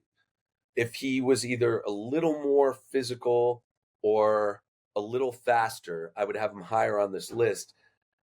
But the reason I have him where I do, if he ends up being the third best offensive player in this draft, I would not be shocked. And he is a tremendous offensive player, and I cannot say that enough about Catton. Yeah, and he's I think the number one thing that always has a tendency to just kind of push you back when it comes to these kind of picks is if you're under 6 foot and you're around the 5'10", 5'11" range, for some reason it's just like a bunch of like red flags, alarms go off. Yeah. And have been players recently. Yes, we've been getting away from the all over 6 foot guys. We have been getting a lot of smaller guys that have been producing, but yeah, it definitely doesn't help if you didn't gain those 3 inches. Yeah, his comparable to me is Cole Perfetti. Cole Perfetti, also a center in the CHL, also put up, I think, 110 points in 60 whatever games like Catton did. Also got like all the attention for his scoring, but had a couple of questions about his size, his speed, and whether he could stick at center. Cole Perfetti, I still think, will become a point per game player in Winnipeg. Maybe this year. If they trade Ehlers, he's going to get those top six minutes that he needs. Yeah, Catton is the same way. He's very similar stylistically and tool wise to Perfetti, and can become a point a game player at the NHL level, but he needs the right situation. And and I don't think he's going to stick at center. If I thought he was going to stick at center, I would also have him higher on this list. I think the reason I have Hage higher than Catton is even though Catton is listed as a center by a lot of people on their draft lists, I don't think he is at the NHL level. I think Hage is. Gotcha. And then at 16, we've got EJ Emery, and last time we heard the name Emery in the NHL, it wasn't a right defenseman. So talk to us about him. He fought well. yeah, very well. Best goalie ever, right? Yeah. Or Billy Smith. Billy Smith was a good fighter too. Yeah, it'd be good to go back in time and bring those two together for sure. Yeah. EJ Emery is hands down the best defensive defenseman in the draft at this point. And also has people talk about upside as just being offense, and I know you disagree with me because you love a heady, physical defensive defenseman as much as I do. He's 6'3", 185 and skates really well and thinks the game really well. This is a guy whose defensive upside is huge. He is right now so polished defensively that the U.S. development team paired him mostly with Cole Hudson, who's the opposite. He's an all offense defenseman. And Hudson's ranking, I think, soared in the consensus because goals weren't being scored against him. And, even though Hudson is capable defensively, he's no EJ Emery. EJ Emery is the guy that, you're trying to get your top scores away from all game long. He's relentless. He hits. He can skate with you. He can think the game with you, and you're not going to beat him one-on-one. He's a tremendous backward skater. He's great in the corners. He's great in the net front. He never makes a bad puck decision. Is he ever going to be a 40-point-a-game guy? I don't think so. But like one of the guys that I would compare him to at the same level is Brock Faber, who is now looking like one of the future defense stars of the NHL because all of the tools were there. He was already great defensively. And the only reason he didn't play offensive is because his role on his team was to shut it down, and he didn't want to take any chances outside of. So for doing his job, he was penalized by draft analysts. EJ Emery's job is to be the defensive guy, and because he didn't score goals, we should not penalize him, which is why I have him at 16. Yeah. No, and I mean, like you mentioned in the write up, having a guy I even think after I read this, I was thinking of Devon Taves with Kel McCarr, Yeah. where you got this guy that Kel McCarr can kind of just run freely, Yep. and you got a guy back there that is gonna keep your defense still strong. It's not goaltenders don't have to worry about the situation that's happening in front of them, and I think even Philip Roenick did that with Quinn Hughes this year as well. So Yeah. Philip Roenick's a little more offensively gifted of those guys, but this guy has a lot of possibility, and I think that perfect pairing, that perfect defensive pairing, is kind of becoming the future of the position for sure. Well, just to add to it, because we talk about a first pairing defenseman, and we're talking different than somebody who is more into the analytics. Somebody that's just focused on the analytics will be like, he's not a first pairing defenseman. He scored 36 points last year. And they could be talking about Jake Slavin. And it's like, no, of course Jake Slavin is a first pairing defenseman. He is one of the best shutdown guys in the league. And he plays more minutes than the guy who has more points than him on the same blue line. Yeah. Being a shutdown defenseman, you are a first pairing defenseman. It doesn't matter if you score 23 points or 53 points. Yeah. Plus a guy of his size and his stature And his skating. that ability with guys against the elite guys like Connor McDavid and Nathan McKinnon and those power guys like that are so hard to deal with that you don't know what they're going to do. With that skating ability is really great. Yeah. So let's move to 17 and Cole. It was funny because I'm like, I think that's spelled wrong, but Cole Eiserman. All Red Wing fan thinks he spells Eiserman wrong. I think that's Right. only Red Wing fans, but they all think no. Cole Eiserman. Okay, so there's probably two guys I'm going to get grief about on this list, maybe three, for ranking a lot lower than the consensus. Eiserman is one. When I rank a guy lower than the consensus, it doesn't mean that I don't think that they have potential. Cole Eiserman doesn't just have the best shot in this draft by far. He has the best shot since Austin Matthews of any player drafted except Connor Bedard. His shot is not elite. It goes through the roof of elite and 5 stories up from elite. His shot is a supernatural thing. This guy can wire the puck from a litany of angles, from release points, from anything. The problem with Eiserman that makes him so hard to gauge is that everything else in his game needs work because he's become unlike Connor Bedard, who concentrated on developing his game around this magical ability, singularly reliant on the shot. Which is to say this, is Eiserman a good skater? Yes, he's a good skater. Is he a good puck handler? He's, I'd say, a tremendous puck handler. Is he capable of high-end creative passes? Yes. Does he do any of those things with regularity? No, because he just wants to fire the puck. Right. And he's got to learn a complete game. His defensive game is, let's just say, out of the 32 people in my first round ranking, you know, 31 or 32. Without Okay. getting into it too much, right? Okay.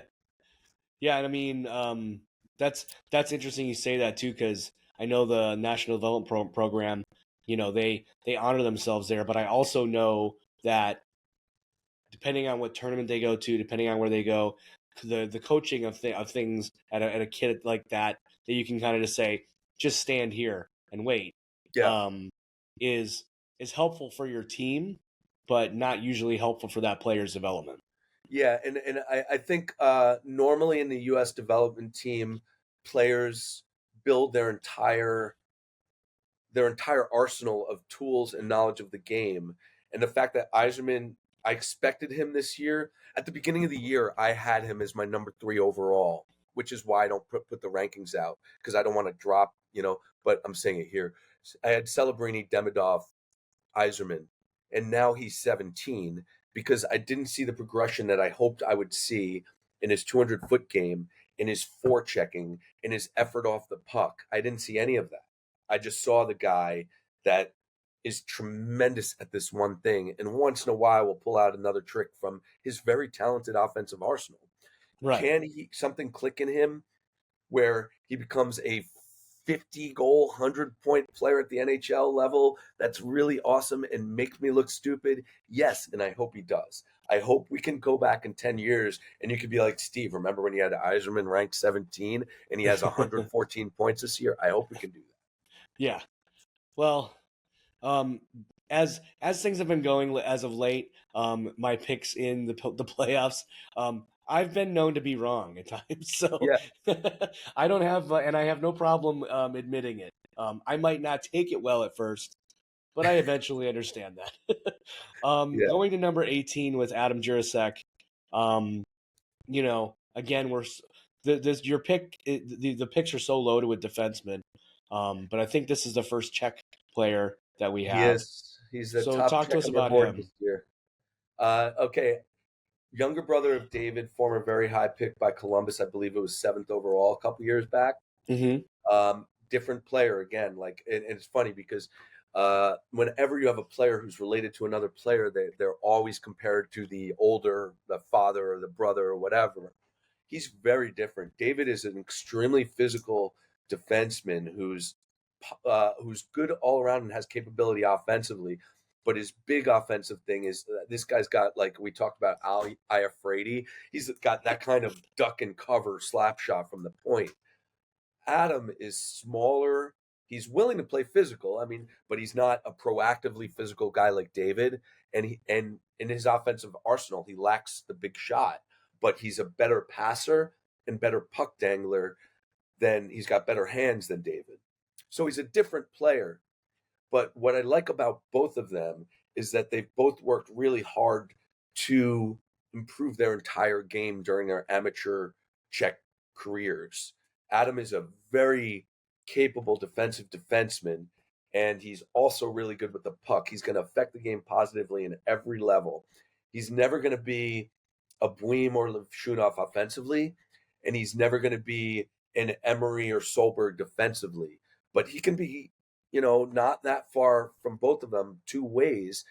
And what coach wouldn't want that, like 3, 4 defensemen, throw him out there in any situation and he's going to get the job done.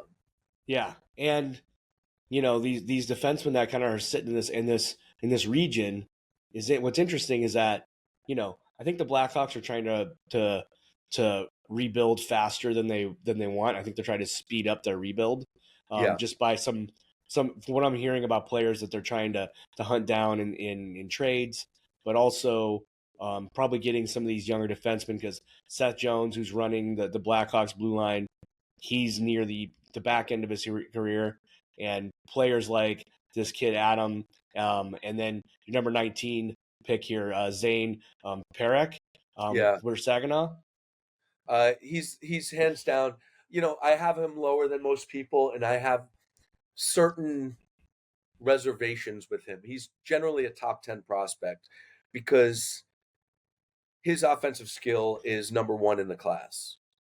His combination of elite hands, elite shot, and elite passing are things that are closer to a Quinn Hughes, Cale Makar level than a great offensive defenseman level. He's that special.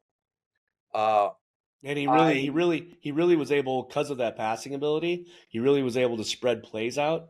Oh my God, yeah, Watching his games in the yeah, Memorial Cup games, yeah, he really spreads the play out, which gave a team like the Saginaw Spirit that maybe don't have they have some very high level offensive players, but it gave them a lot of space. yeah. The personal reason that I don't even have him in the same tier, I have him a little bit lower, is strictly because I need to see more from him in a 200-foot effort. Like I worry about somebody hitting their talent ceiling when their compete level and hockey IQ aren't there. His IQ is there. This guy can think the game, especially offensively, like nothing else. But he looks like he loses focus on the other side of the puck, and I've seen too many instances of high level competition caving him, where he's where you're not confident putting him out there in every situation. Every defenseman I have ahead of him on the list, I do not think are more talented. I think that I would put them out in every situation, whereas he's the one guy that on this situation I'm putting out someone else, and that's the only reason I have him lower. His upside's huge. Right. Let's move to now that we're moving into the 20s. Let's move into Cole Bodon for Barry. I think my French sucks. I think it's Bourdon. Oh wow. Okay. Yeah. Yeah. All Okay. right. So Sorry, Cole. he it's funny. He was a guy I really wanted you to ask me about because I know the type of player you love. And if there's one player that screams Steve Mosher player on this entire list, that is the guy. In terms of physical tools, the one I rate the highest is skating. Skating to me is the most important thing. If you're an elite skater who thinks the game well and works hard, you can be an NHL player with every other tool being average, right? Yeah. You can still be an effective bottom four defenseman or bottom six forward just with those things. Normally, I don't have guys that are slightly below average skaters like Bourdon ranked in my top 20. The reason I do is because this kid has everything else that you can ever ask for. His character is off the charts. His hockey IQ is literally just shy of the very top guys on the list. He is I would say, yeah, he's the best defensive center in this entire draft. I'd put him slightly above Hellenius defensively. He's the best small space center in this entire list. He wins one-on-one battles. He gets that shot off. He's a high-end passer. He works his tail off. I mean, you never see this guy give 105%, much less 95%. And you saying that he's my type of guy. The centers like this are the centers that I want to help defensemen. Yeah. And Yeah. everyone talks about the two-way game and thinking about that especially for forwards. Two-way game for defensemen is important as well. And but I think the number one player on the ice that has to have a proper two-way game is a good center. And even if his skating ability isn't good, as long as his skating hustle and his Yeah. effort level can make up for a little weaker skater. Well, what he has done that I have almost never seen a center do at this level, which will enable him to stick at center on the higher levels and excel. He's never going to be a number one guy like Celebrini, but can he be your Keith Primo on the second line, your Bobby Holik in his prime years? Yes. And the reason why is this, because he has adapted his game. He knows he's not a good skater, so he's able to enclose the puck carrier defensively into small spaces through his thinking and his positional game, which are highly, highly advanced. And offensively, he's able to get it into the small space game where he excels as well. Yeah. So he's able to manipulate the play immediately around him better than most guys that aren't good skaters. Well, and if he's already a 205-pound kid, if he's able to deal strong with as small hell. spaces, Yeah. if he's dealing with small spaces, that means for me as a coach, thinking about that is that puck his level of puck protection is probably very high. Yeah, unbelievable. And pound for pound, I'm going to say offensemen or offensive forwards or defensemen, I would say he is the strongest physical player in the draft. We haven't seen him at that level because he's, of course, in the OHL. When you're a kid that's got that kind of strength, most kids avoid physicality with you completely. And the 6'3", Charlie Elick type defensemen that like think that they can bully somebody because they're bigger will bounce off of him, and you'll be like, wow. But when you see him at the higher, like when this kid gets to the NHL, you're going to see him flatten guys a lot bigger. He's really strong. Yeah, and if you're just listening to this episode and not watching on YouTube, you obviously have seen when Steve said that, it gave me a really big smile. So, Yeah. Yeah. moving to 21, I think what we'll do is, just for lack of time, I think we're gonna cut it at 25. Steve, by the way, Okay. because I definitely I want to finish. Well, I have a couple questions to ask you to finish as well. Yeah. Let's move to 21. Let's do quick takes. I could do this. I could do this. Yeah, I we can planned do that. We can do that. Yeah. Andrew Basha here with Medicine Hat. Okay. He played on a line with Caden Lindstrom, one of my favorite players in the draft, and they were magic until Lindstrom got hurt. I expected Basha to drop. He didn't. I mean, he didn't produce points at quite the same level, but he continued to play at a high level. What he gives you is a ton of offensive skill, more of a playmaker than a shooter, and a lot of speed. He is a very fast kid, one of the faster kids you'll find in the first round. I'm a big fan of this kid. Be good on a power play or a way to or that type of forward that can really set up the offensive zone. Number 22, Beckett Seneke.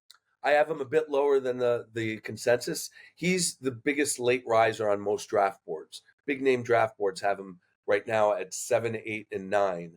I love his dangling ability. He's one of the best stick handlers in the draft. He's one of the best passers in the draft. He does not have the high-end speed and prefers the perimeter, even though he's bigger than a Cat and he plays the same type of game. And I don't think he's as willing to go in from the perimeter as Catton, even though Catton's a lot smaller, which is why he's a little bit lower in my rankings, because to me, that's reflective of your compete level if you're avoiding hits. And it gets harder to score at the higher levels when you're avoiding that. If he learns from that, the upside here is huge. He could be a point per game first line right wing in the NHL. Yeah, and the fact that he's playing in Oshawa is such a storied organization to learn in. It's probably great for him to stick around there for a year or two more and fix those things you're talking about. Yeah. Number 23, Igor Surin. He's my bully. This kid, I mean, he lives to hit. He's a big kid. He's got no elite abilities, but he has what we would call plus abilities. He's a plus shooter. He's I would say he's on the plus side of skating. He's got a bunch of good abilities offensively. He works hard all over the ice. But the reason you're taking him is the reason you're taking Lawson Krause. It's the reason you're taking Boone Jenner. This is a guy that's gonna, like, if you mess with his line mate, he's gonna hurt you. He's gonna come right in. He's gonna show you you don't hit my goalie again. The team's policeman. He's also got the skill to play with the scoring line, even though he's never gonna drive that line. Right. Yeah, and when I was trying to find photos of him, all of his photos are of him in like scrums. He's a mean kid in a Yeah, good way. In a yeah, good way, he's a yeah. mean He, kid. he definitely comes off as Yeah. the bit of the a-hole in the Yeah. list. You're gonna Um. want him on your. You're not gonna want him on the other team. Oh yeah, yeah, yeah. They call that the Tom Yes, the Wilson Tom problem, Wilson. right? Yeah, Number 24 in Nikita Artamanov. he is one of the better passers in this draft, and so I I don't know what the word for this is, and we should make one up now. But when you have a guy who's good to very good across the board, and they have that one elite skill, I mean, we could say that about CERN, who I have ranked right next to him. CERN is really good across the board, and his physicality is just rare in his strength and meanness and proactive physicality. Artemonov is good to very good across the board, effort, intelligence, puck handling, you name it.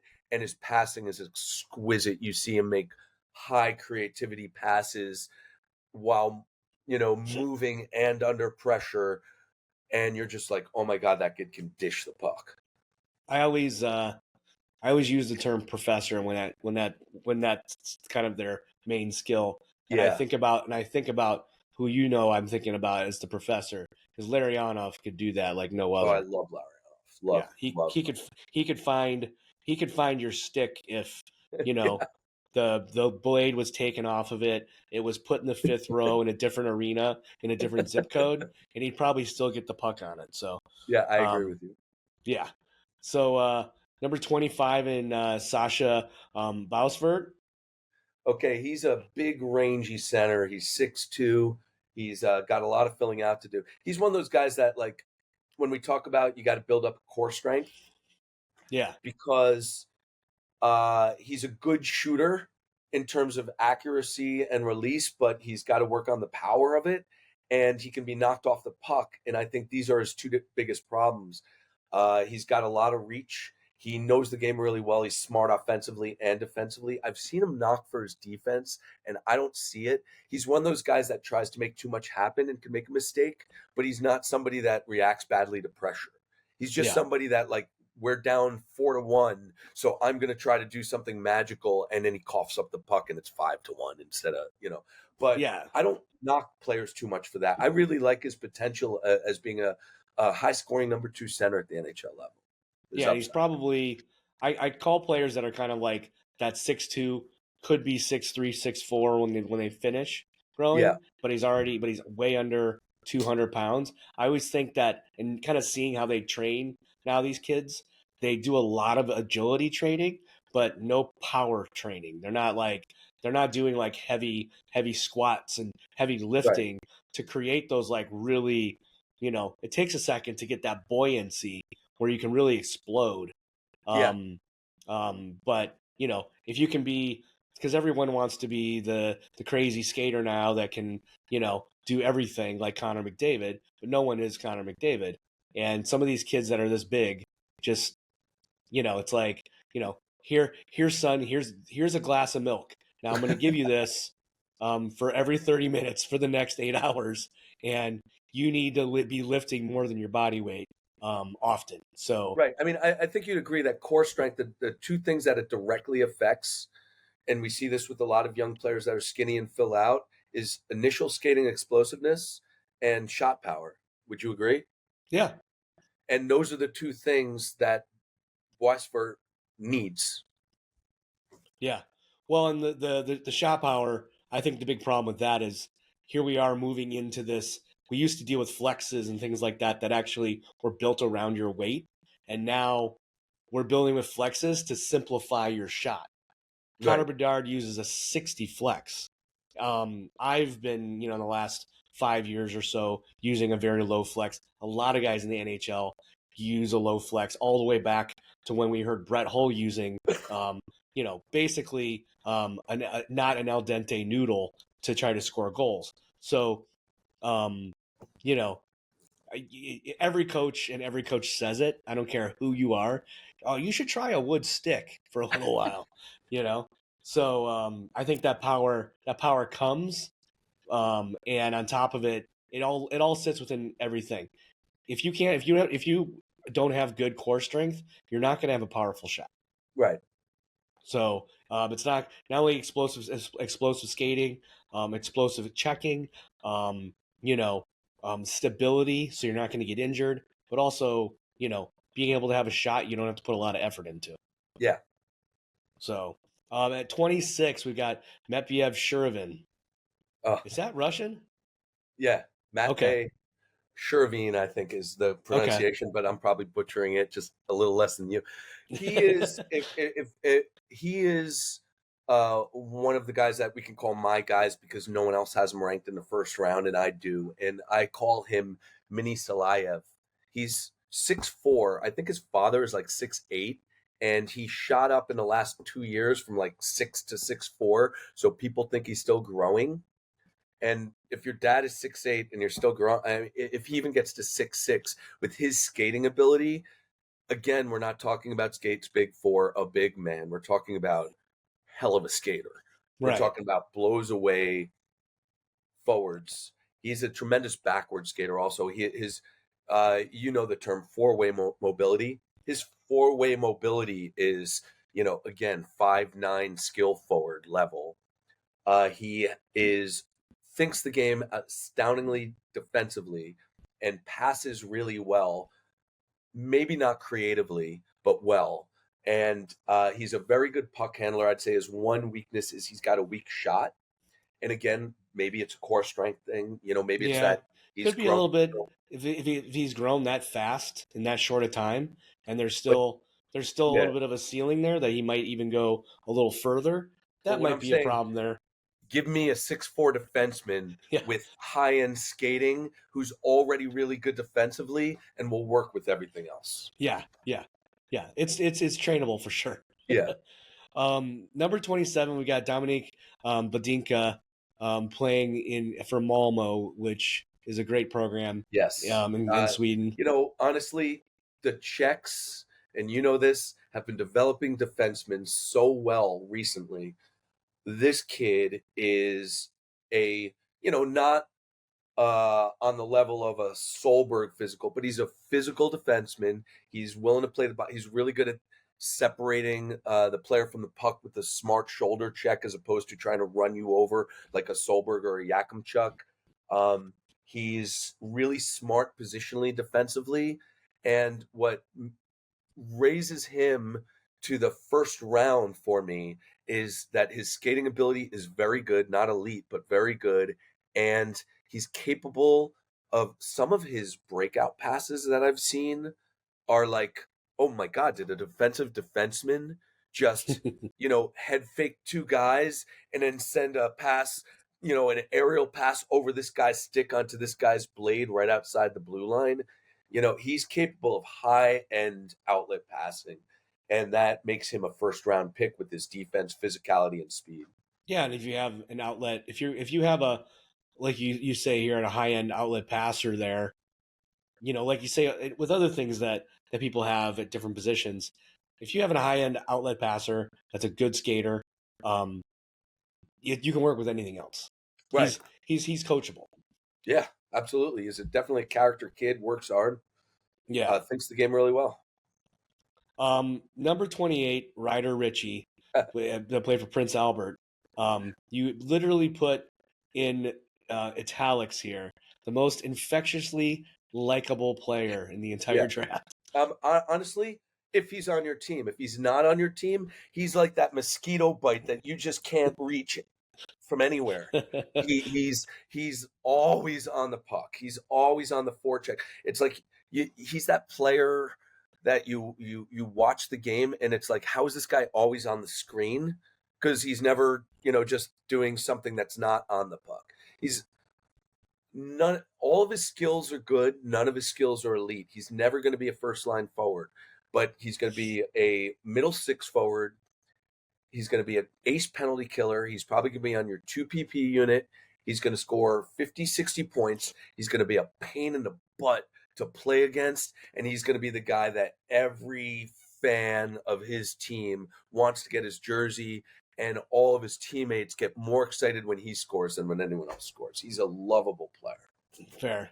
I've been excited to get to this kid at 29 because Huh. we talked to him a little bit before we Yeah. started recording, and I know he's a Jersey kid. Yep. So, and of course, mustard is my favorite condiment. So that's a great last name. So, Well, John Mustard with Waterloo. John Mustard's really exciting to me because my parents' house is literally walking distance to Bergen Catholic High School, where he played. He's going to be the best product ever out of like right my backyard where I went to high school. Um, but that's not why I have him ranked so high. The reason I have him ranked so high is because when you mix elite compete level, elite skating, and high end skills across the board offensively, you have a player. The reason why he is not universally ranked in the first round has nothing to do with him. It's what we talked about before. He had only played at low level hockey. Most USHL kids in their draft eligible year have already been playing in the USHL. He was the rookie of the year in the USHL as one of the youngest players in the draft with a mid August birthday, coming in from New Jersey hockey, which, as you know, is not Massachusetts, Michigan, or Minnesota hockey. So the level jump was huge, and he came in and dominated for the Waterloo Blackhawks in a way that I've never seen a kid coming, except maybe from Europe as an import, as a rookie into this league and doing. 30 goal season, I think 29, but uh, all the skills are there. All the compete is there. He's a smart kid. He reminds me of Blake Coleman, but a center. And that's a big compliment because Yeah. um, you're talking about a kid with 30 goal potential and a lot of, maybe more, because he's so raw. We don't know. We need to see another year of him in the USHL before his ceiling might be higher than he might come in next year and dominate the league. I'm a big fan of Mustard. He's great. Yeah. Well, I think we're pretty close. We got 3 left. Okay. In our top 32. Um, this kid, I love this kid's first name just because I Jet. don't hear it that often. Jet Luchanko. Um, Jet Luchenko is a jack of everything. He's a center who can play wing. He's 5'11", 180. But I think he can stick at center because he's so smart and high compete. And he pays such attention to the two-way game. He is a guy that you plug into the third line as the center, and then you have him on your 2PP unit. Your first line had a bad first period, so you put him in for energy, but yes, the requisite skill to play with first line players. I mean, he's a coach's dream. He's right. absolutely Mr. Do everything extremely well. And unlike most guys that we say that about, he's also got higher skill offensively than most of them. He's an excellent puck handler, excellent shooter, excellent passer. This is a guy that could potentially score 60, 70 points at the NHL level, and you plug him in everywhere. Like Dawson Mercer would be a good comparison. Okay. Yeah, I mean, having a player like that is kind of a utility guy Yeah, that you can put him anywhere you kind of need to. yeah, I know you have him here as a center, but yeah. I think also he's gonna primarily be a center. But like if you're on a team that has 3 good centers, you can put him second line wing either yeah, side. which has Yeah. become more common than not in these past 5-10 years. A lot of it always cracks me up when a team says, "Oh, we really could be stronger up the middle," and you look at their lineup, and they'll have like Was a 9 guys center? that were drafted Yeah. as centers. Yeah. So, Yeah. number 31 in Charlie Ellick. Ellick's another you guy. He's a guy you would love. He's I think 6'3", 215, and again, I like how you and have in here this skates is well one of for a the big reasons why man. I'm so high on the defense class. Yeah, skates well. I mean, this guy can blow away scoring forwards. You can't outskate him. You can't beat him on the outside because his length and his size and his strength combined with his skating and his mobility make him impossible to beat by going through him or around him. You have to be a seriously high level CH board to get around Elick. And his offensive game, is it ever going to be high end? No, but is he capable? Yes. I like Your him. Also mic just physical. changed a little bit. No, Yep. we're good. We're back. I think about a player like that. I think about Austin Cernick, because that's Yeah. that's who I think about, and I'm like, oh yeah, I like that guy. Yeah.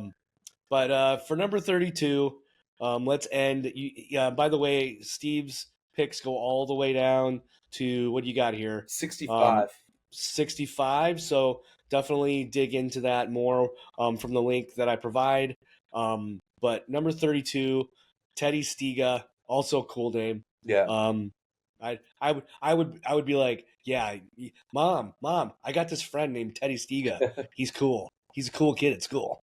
You know. What he is he's another guy, and I love these guys, and I know you love these guys. He's another guy. His talent is not, you're not going to find anything elite about him, but you're going to want him on your team. He's he's good enough. He's got when I say the requisite skill to play with your highest skill players, it means, yeah, he's not as creative a passer as, Demidov. But if you put him on a line with Demidov, and Demidov is making these insane passes to him, he's going to figure it out and be able to handle it. Whereas a third line forward won't even know that pass is coming, and it'll get right by him. Like he's got the requisite skill. He's got the shooting ability to finish. He's got the stick handling ability to also possess the puck so you could get open. And then he's got the passing ability to find you when you do. He's a quick forward. He plays two ways. His motor is so high. He's so much fun to watch. And again, like Luchenko, he's the guy you plug into the line that isn't playing well because his energy is going to pump up any line you put him on. He doesn't have quite Luchenko's versatility because he can't play center. But from the wing, he's just as good as Luchenko. Interesting. Well, Steve, we've got through our 32. This has been great.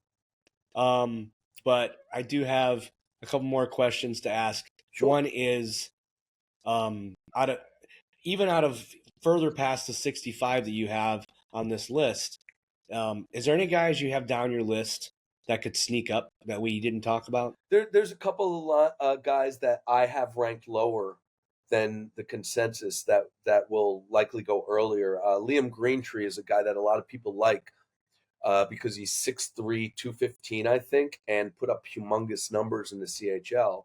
But for me, I had him as a second rounder because he doesn't skate well and he doesn't have the highest motor.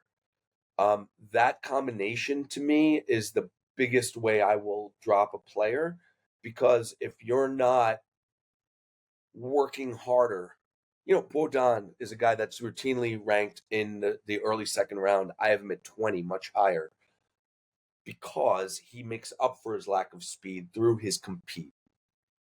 Greentree is the opposite. He struggles in pace, and the pace of the game only gets higher the higher level you go. Can Greentree become a top six forward in the NHL? Yes, but he has a much longer way to get there than Bodan does.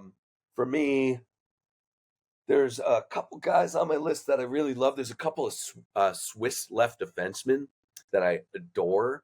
Daniil Ustinkov, his name is really Ustinkov, and it's a Russian name, but he's Swiss. He's a Swiss national.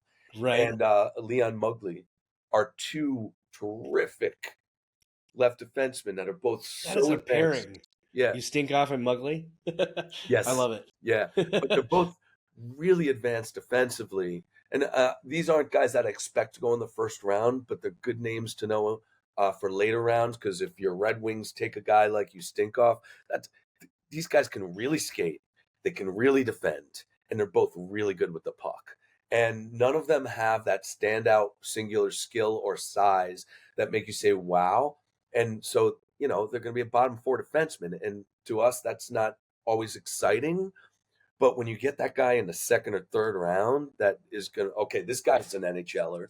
I mean, that's a really good feeling, right? Yeah. Those are great names. See, I'll try great to bring picks up and one great more names. late round I have steal. one question I thought about. I'm going to give you. Can I give you a? Yeah, give me can one. I give you my super sleeper? Yes. Kevin He. Kevin He is a guy nobody is talking about. He's ranked as like a fifth rounder. He's 6'0", he's 180, he skates like the wind, he shoots. He played in a terrible team in the CHL where his team was getting routinely caved all the time. still scored 30 goals, still worked his butt off, would be diving to block shots whether they were down 6-0 or 7-1, and still scoring goals. I love this kid. Some team is going to get Kevin He. Remember the name. It's easy to remember. It's a pronoun. In the 5th Right. round or the 4th round, and you're going to be like, oh, yeah, whatever. It's just a 4th rounder. It's a crapshoot. It's not. Kevin He will make the NHL, and he has a chance to be a high-scoring top 6 forward. Interesting. Well, one question I wanted to finish with is, it seems like you've told me that you think the Oilers are going to go, are going to win the cup. Oilers in 7. I have the Panthers in 5. We'll find out by June 24th. But I have a pretty good question about that. Out of your picks, out of a lot of these great picks and a lot of these great prospects, if the Oilers lose or if the Panthers lose, who would be a great fit for each team? That's an interesting question. I mean, I think the Panthers have to re-sign Reinhart, correct? He's a UFA. Yeah. But I think they're going to keep him. I mean, the Panthers are such a complete team. You know, they have. Well, and Zito is such a master. He has become such a master of a GM. Yeah, they're good in the bottom 6. They're highly talented in the top 6. I think their number one need going forward is probably going to be like a middle 6 center. Would you agree? Because Barkov's a star. So I would say, Florida traded their first round pick, so their first pick is going to be in the 2nd round. So finding you a center that might be available in the 2nd round, I'm going to go with Dean Letourneau, who's a 7. He's a project. He literally played his amateur hockey at St. Andrews College in Canada. So he played the lowest level of anybody that's going to be picked probably in the first 2 rounds. Mm-hmm. But he's a 6'7", 210 skill center, already really good in the face-off circle. Can play the physical game, not his bread and butter. Very good passer, very good puck handler, good skater. And that's the kind of guy, when you already have a great team and you're not in a rush to get someone now, you take him in the 2nd round, you're like, okay, this is a 5-year project. But when Barkov's getting older, I mean, this guy can, step in and that's a guy for them. For Edmonton, I would say their need going forward is probably going to be with skill wings to surround McDavid and Draisaitl, who, as we know, are still going to be great for years. Mm-hmm. I would say a guy I really like there on my list would be available in the 2nd round. There's a guy I really like named Kieran Walton, who played in the OHL. He's 6'5", 210. He plays center and wing. He plays 2 ways hard. But he was buried on the roster this year and didn't put up good numbers. So you can probably get him in the 3rd round. But he's got a nice mix of skating, size, and I haven't seen him play in a top 6 role, so I don't know if he could play with skilled players. But he's the kind of player you draft in the mid to late rounds. If you're a competitor and you kind of roll the dice, like if everything hits with this guy, he could become a really good player. I like him a lot. Cool. Well, Steve, thank you for instilling your wisdom on us with all your picks. Every time I get to talk to you about this stuff, I always learn a ton. I hope the listeners are getting the same. I hope everyone make now the draft more fun for everybody. Yeah, for sure. I mean, June 28th. Not everyone's going to be able to go to the Sphere in Vegas, but June 28th is right around the corner. It's going to be right after maybe Game 7 of the Stanley Cup. So, we'll definitely see where your picks end up. We'll see what's moved, what hasn't, what ends up moving. And I'm sure there's going to be a lot of trades that might move. There already are trades happening to move around position in the 1st round. I know the Islanders moved with the Blackhawks. Yep.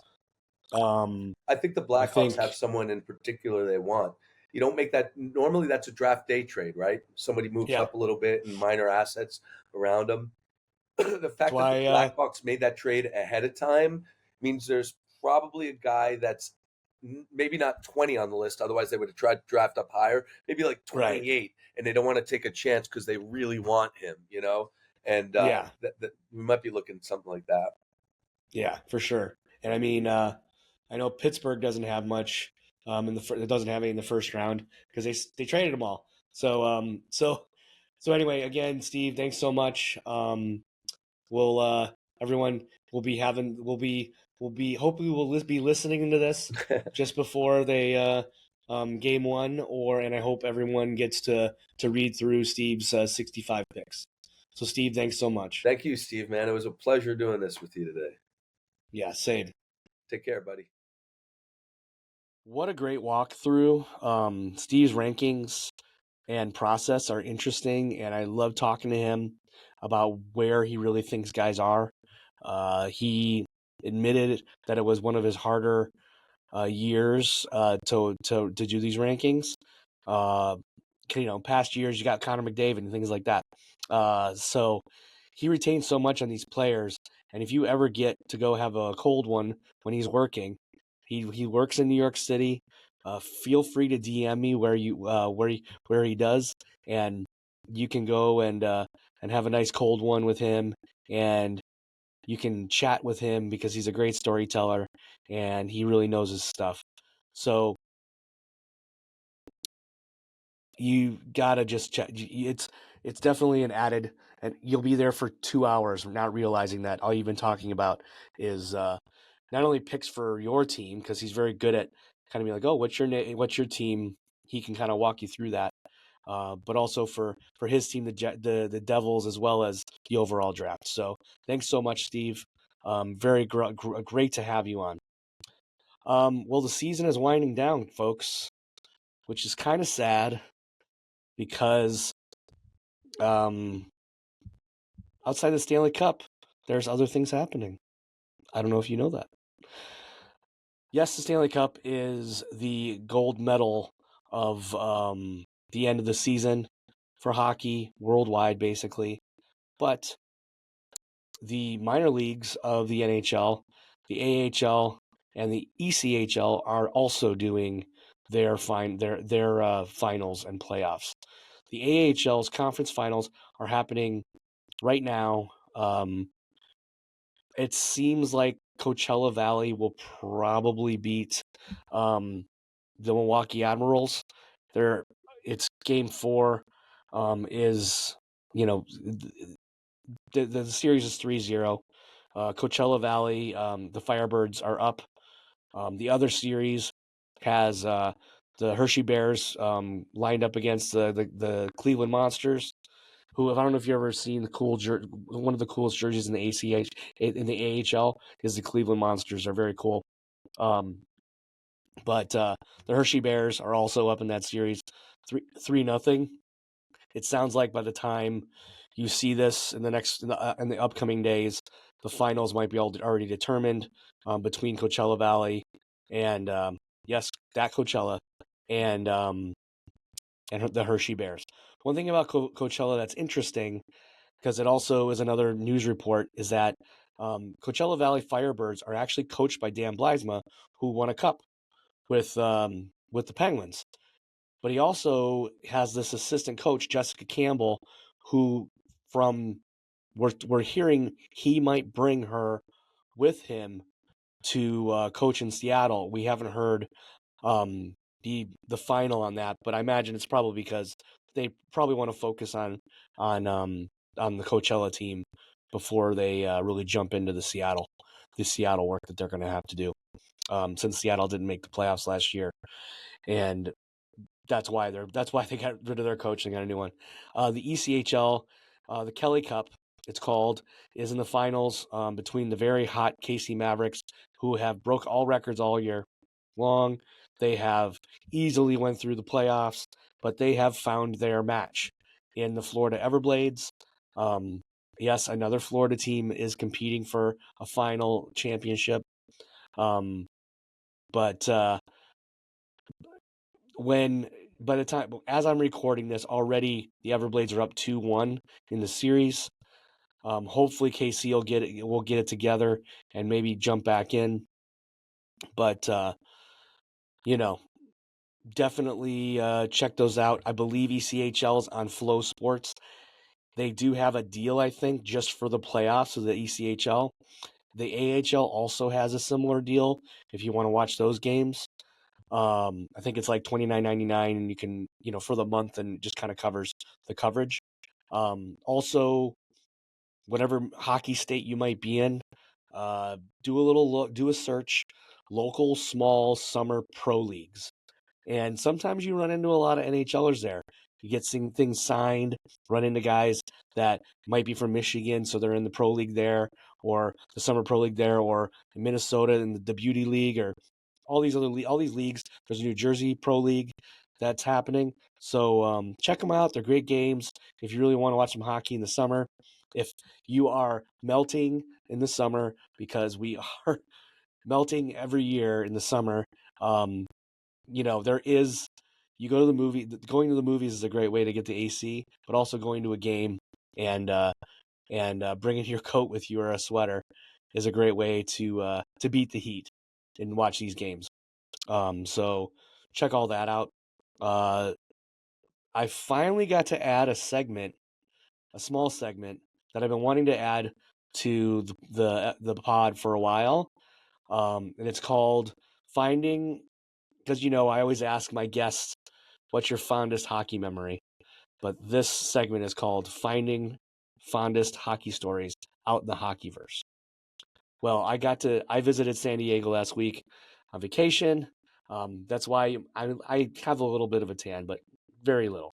But I got this nugget from one of my closest friends, and I'll turn over to that now. It's pretty short.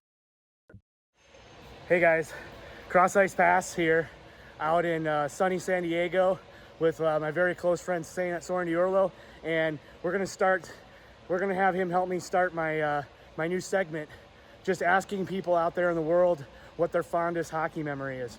So Soren, what is your fondest hockey memory? Well, it's got to be the moment when we went to look for a hockey game in San Francisco, and there, lo and behold, was my wonderful wife, and the story is happy ever after. Yeah, and the story is he tried to put the hockey game on, and that caught her attention. So that's a pretty great one, Soren. Thanks for having me out here. Yeah. We're going to add more of those. I'm hoping, I would really love to get one for every episode. If you are interested in me, and you have a really interesting short story that's under a minute, and you want to be included in the show, as long as you have a nice phone that you can put with a good horizontal camera, as long as you're not in some loud room or in the middle of a bar or a restaurant, and you want to tell me your story, let me know. DM me, send it to me, email it to me. We will make sure that your interesting story will be heard.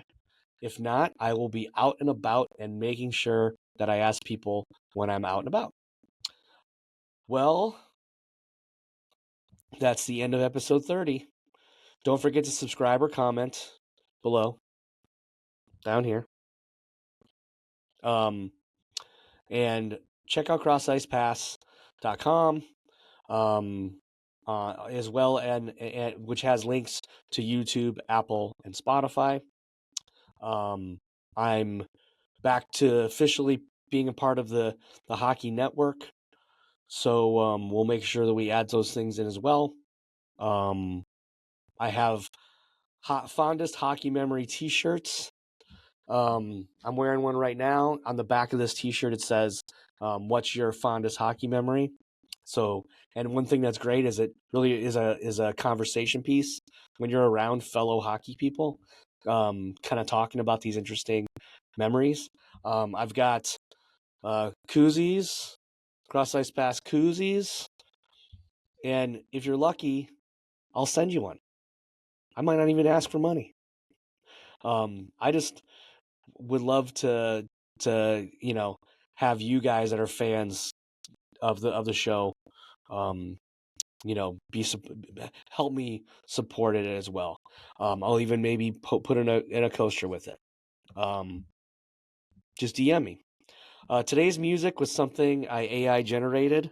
I've been learning a lot about AI as a tool, as a designer in my work. So I decided to make a little jingle. Also, let me know what you think about it, because it's a little goofy, but I still am very open to finding a band that would really love to work with me on creating an original piece, and hopefully that'll happen. So on that note, see you on the wing for that crisp cross ice pass, tape to tape, perfect aim, setting you up to score. See you soon in episode 31. Slicing through that blaze on the ocean, tape to tape with perfect